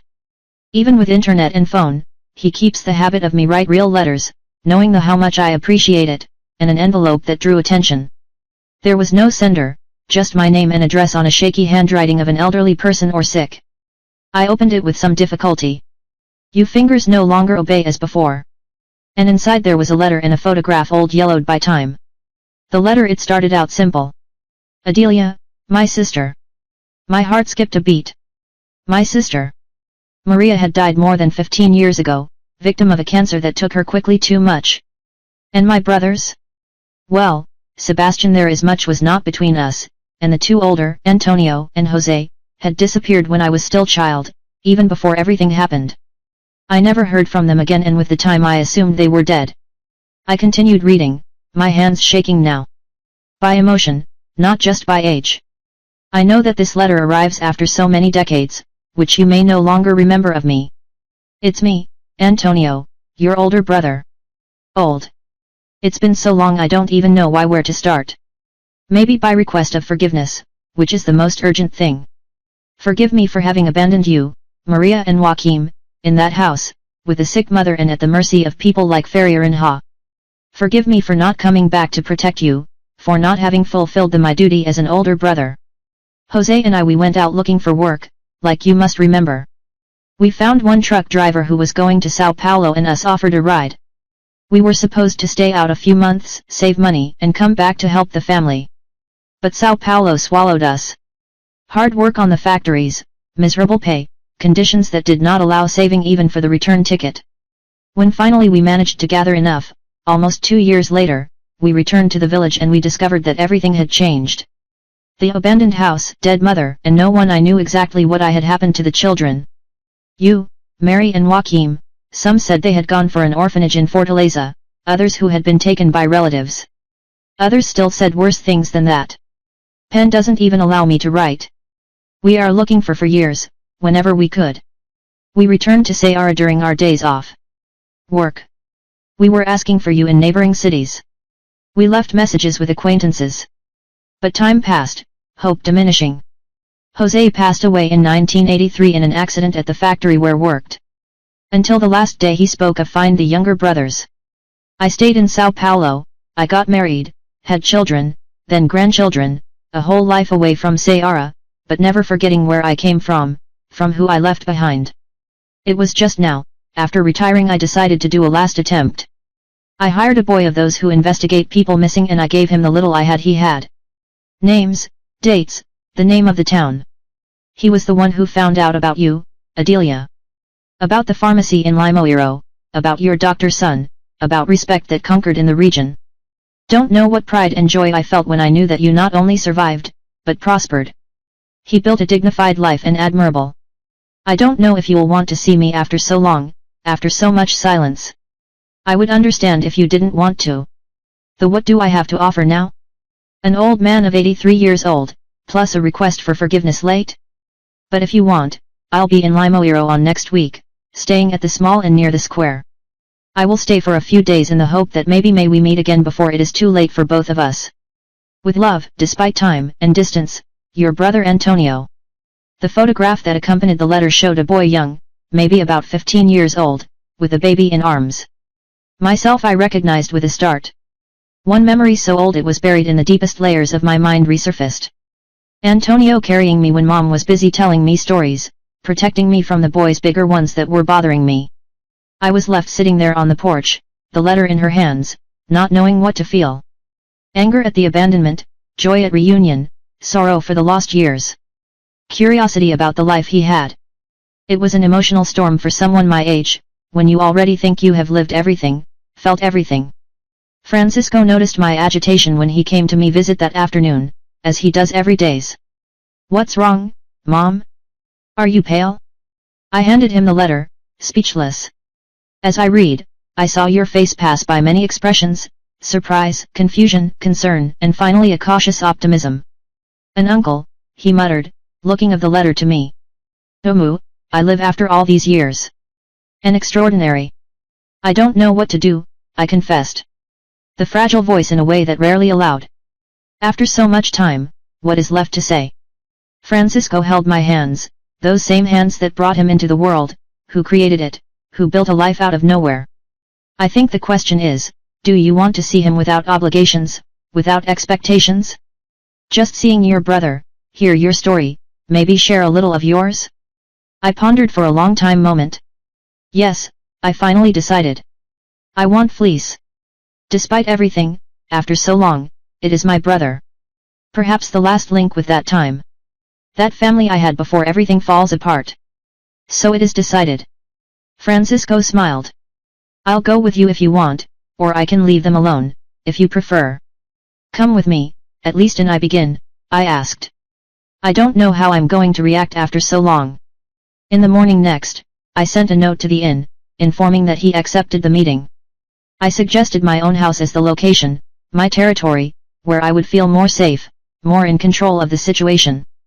Antonio responded immediately, accepting, asking if he could come in next day. And so, on a Thursday of exceptionally blue sky, I saw myself waiting for the arrival of the brother he had not seen almost 70 years ago. I had gotten ready with careful. A simple dress, more pretty, white hair tied in a bun usual, a little rice powder for disguise the paleness that anxiety had brought. Francisco was by my side, solid, reliable, as always. At 10 o'clock sharp, there was a knock on the door. Francisco went to answer while I remained seated in the room, her hands restless on the lap. I heard low voices in the corridor. Step approaching and then there at the door of the room an elderly man leaning on a cane, his body bent over the years, but the eyes were the same ones I remembered from childhood, alive, attentive, kind. I got up, trembling. Antonio? Adeline Ha, he replied, his voice choked, using the nickname that only the closest family used. My little sister, I don't know who gave it to me. The first step, but suddenly we were hugging, two old men crying like children, decades of separation dissolving into that moment. It was like recovering a piece of me who didn't even know it was missing. The connection with my origins, with the part of my story that had been brutally interrupted.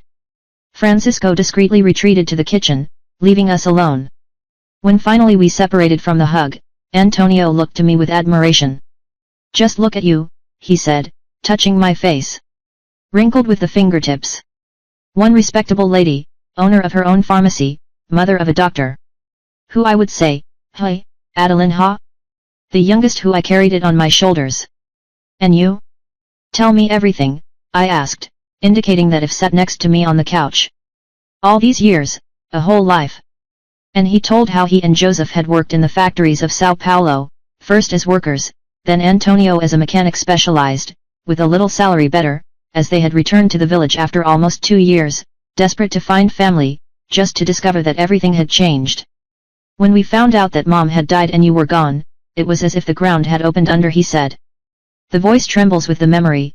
Jose wanted to go to the police, but at that time, in that place, whoever would care about poor children missing? We are looking for an account on, we ask everywhere. Some said you had been taken to a place called Fazenda Good Fate, from a certain colonel. But when we went there, they said no, they knew nothing, that they had never heard talk about you. My heart froze at hear that name. Bonstino Farm. It was where Maria's brother had been taken by the same colonel who later I would buy other girls at auctions clandestine. How many lives did that man have? Had destroyed, how many families separate? We keep looking always that we could. Antonio followed, but the work in Sao Paulo was demanding, the hard life. The years went by and the hope diminishing. Jose never married. I always said I wasn't going to graduate family until I found the one had lost. I met Teresa, a girl from Parana who worked their factory. We got married in 1960, we had 3 children. She knew the story, me supported the searches when we could come to the Northeast. As he spoke, studied his face, searching for the boy who vaguely resembled his brother older who protected us, who brought sometimes a sweet hidden in the pocket, which scared away the animals that entered the home. The years had been hard on him also. The deeply marked face, the hands gnarled from so much work, the hunched posture, but in the eyes still there was that kindness that reminded me, that quiet strength. And you, Adeline Ha, he asked finally. What happened after we left? As did you end up here in Limoeiro? And Mary and Joaquim, have you heard about them? It was my turn to tell my story. I hesitated. It should tell everything, the auction, the colonel, the abuse, or give a more soft, spare him the guilt that he would feel. I decided for the truth. I already had lived too long with half-truths, with stories edited to protect the others. And besides, it deserved to be heard. Deserved that my story complete was known, at least by that last piece of original family that I had left. I told everything, from the daddy's death, mommy's illness, the arrival of Ferreirinha as a fake salvation. I told about the move to his farm, about how Sebastian started abusing me, about the pregnancy early, about how it all came to light. I told him about Francisco, about how he had transformed a tragedy into the greatest blessing of my life, about Mrs. Reidenha, Mrs. Josefa, about how I became a midwife, then pharmaceutical, about Geraldo, about the life we built together, on the reunions with Maria and Joaquim decades ago behind and as both had already left of this world. Antonio cried while squeezing my hand so tightly strength that almost hurt. When I finished, he looked devastated, aged, more 10 years just listening. If we had back before, he repeated between hiccups. If we had looked further, if we hadn't given up, everything could have been different. Or not, I responded with the wisdom that only many years bring. We can't know that would have been. We only know what was and which is now. And look at us. We survived, Antonio. Despite everything, we are here. 2 old men, full of stories, but alive, reunited again. Francisco returned to the room, bringing coffee fresh and cookies. His presence seemed to calm Antonio, who wiped his tears, trying to recover the composure. Your son, he said, looking at Francisco with admiration. Doctor, a distinguished man. You must be very proud. I am, I confirmed, smiling at my son. It's the best thing I've ever done in my life.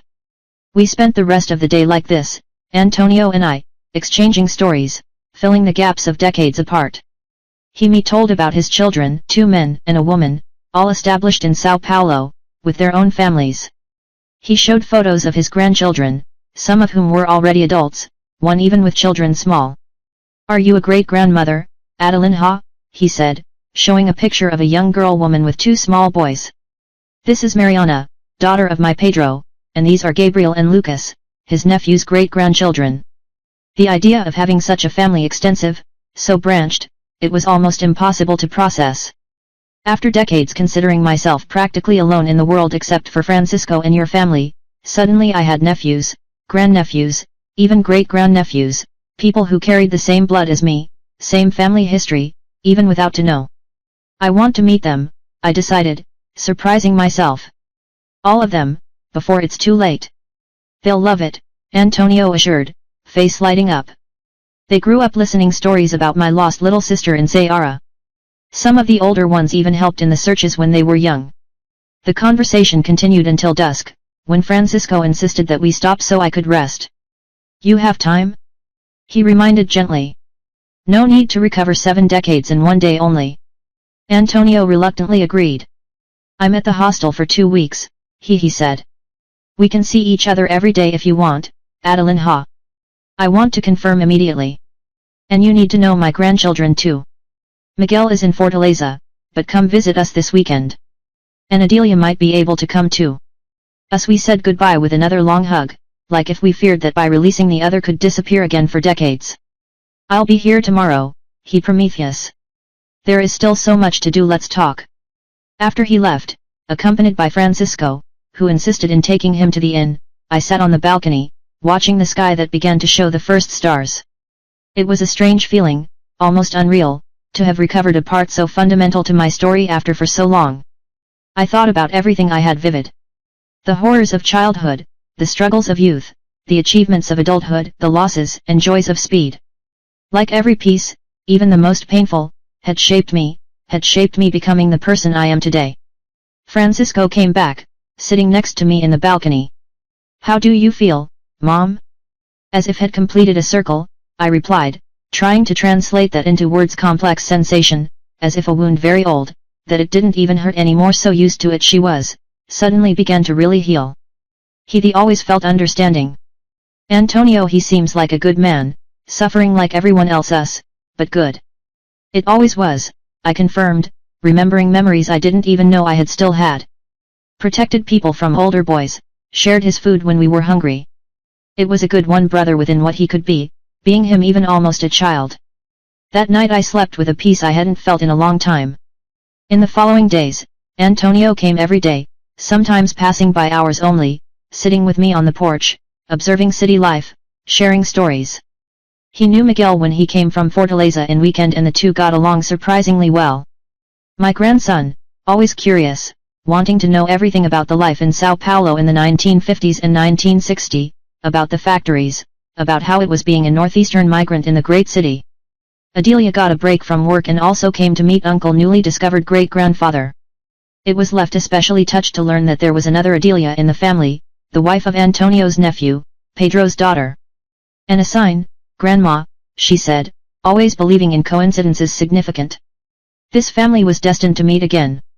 On Monday week of Antonio's visit, I took a impulsive decision for someone of my age, at least. I want to go to Sao Paulo, meet the rest of the family. Francisco became worried, as expected. Mom, it is a long, tiring journey. He is sure that is in condition? I don't know how much I still have time in this world, son. I replied with the frankness that age advanced allows. I don't want to leave without to know this other part of my family. We can go by plane if you find it better than the bus, and we will stay in a comfortable hotel. Don't worry. Antonio was beaming with the idea. My house is simple, but comfortable. And Teresa will be so happy to finally meet you. After hearing about it for so many years, Francisco, seeing my determination, finally agreed. I'll go with you, of course. And Raquel too, if you can get one day off at the clinic.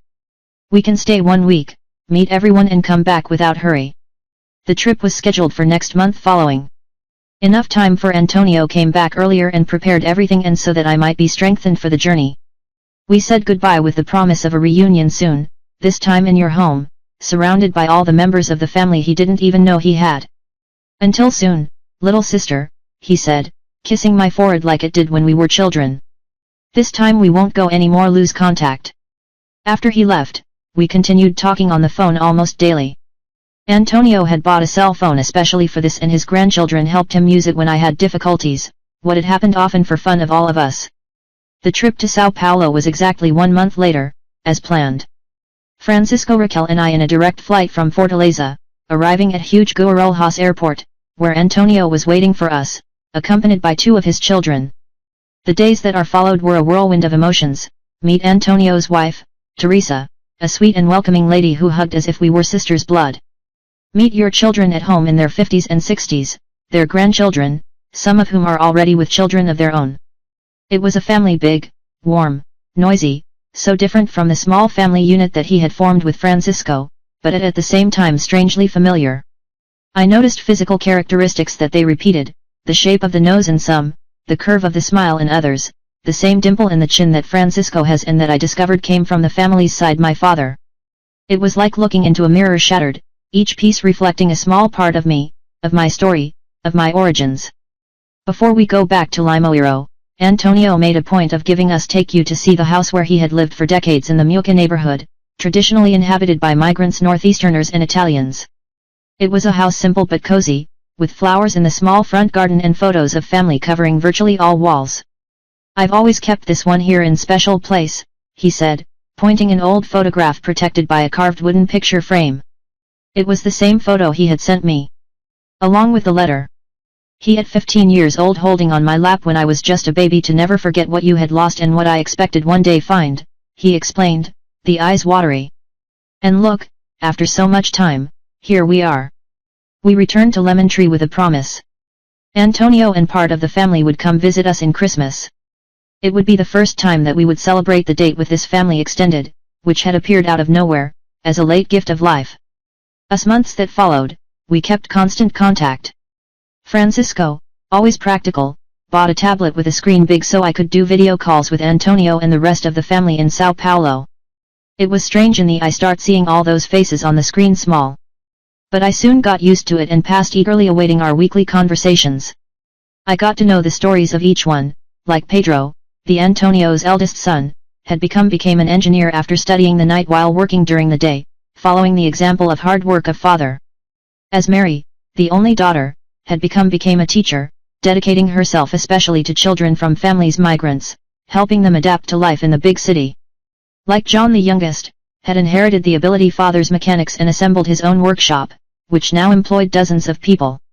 Were stories of struggle, of overcoming, so similar to mine own journey, despite having happened in such different scenarios. The same blood, the same determination, the same ability to build from almost nothing. And so, without realized, I was incorporating this new family into my life, expanding the circle that for so long had been so small and well defined. No replaced Francisco, Raquel, Miguel, and Adelia. Nothing could, but they added a dimension I didn't know I had missing, the sense of belonging to something bigger, to a broader story than my own. Christmas that year was the noisiest, busiest, happiest I've ever been. Antonio came, as promised, bringing Teresa, 2 of the children with their wives and 3 grandchildren. My house, usually so quiet, suddenly seemed too small to so many people, so many voices, so many laughter. Francisco and Raquel opened the doors of your home to, accommodating part of the family. Miguel came from Fortaleza with his girlfriend and Adelia got a few days off from work. It was a true meeting of generations, of stories that intertwined after having followed such different paths. On the night of supper, looking at that full table, for all those illuminated faces by the soft light of the candles, I felt a gratitude so deep that I could barely express. Not for everything I had happened. I would never be grateful for the abuses, by exploitation, by suffering, but for what I had managed to build from that suffering, by the human capacity to regeneration, reconstruction, of find light, even in the circumstances darker. Antonio, sitting next to me sighed, seemed to sense what I was thinking. He took my hand under the table, squeezing it kindly. Who would have thought, hey? Adeline ha, after all, we are here. We are, I agreed, my voice choked with emotion. And that's all that matters now. In that night, while everyone was sleeping, I took my old diary, a simple notebook, where for decades I had written down thoughts, feelings, memories that I couldn't share it with anyone. I started writing not just for myself this time, but for all of them, my children, grandchildren, great-grandchildren, nephews, great-nephews, so that they could know my story, so that they could understand where they came from, what blood ran in their veins, blood of survivors, of fighters, of people who refused to be defined by the tragedies that lived. And now, sitting here in this rocking chair, at 84 years old, looking for hands marked by time and work, I think about everything I've experienced, in everything I still want to live, in the time that I have left. I don't know how many it will be, months, years, maybe even a decade, who knows. The body is tired, the joints hurt rainy days. Memory sometimes fails in recent detail while maintaining crystalline moments from decades ago. But the heart, oh, the heart is still full of love for this family that expanded in ways it never had before I imagined.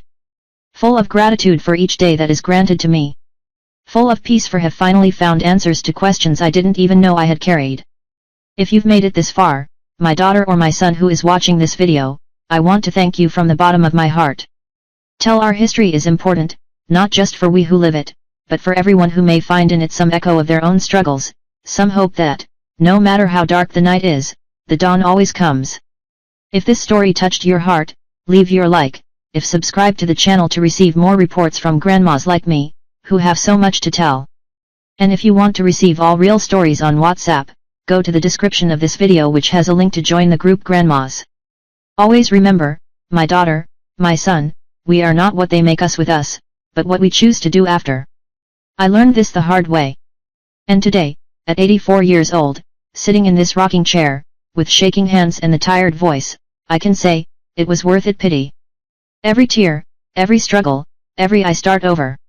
It was worth it because it brought me so far. It allowed me to see my son become a doctor, my grandchildren find your ways and my family grow from ways I could never have imagined. Life is like the backlands, sometimes dry, arid, relentless. But when we least expect it, the rain comes and everything changes. From the cracked earth flowers sprout. The dead river returns run. Hope is reborn. Never is too late for a new beginning.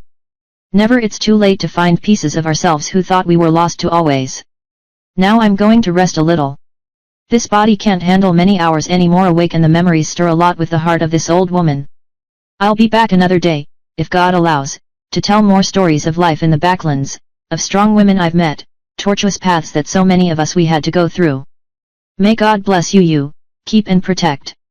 That never need to carry the burdens that women of my generation carried.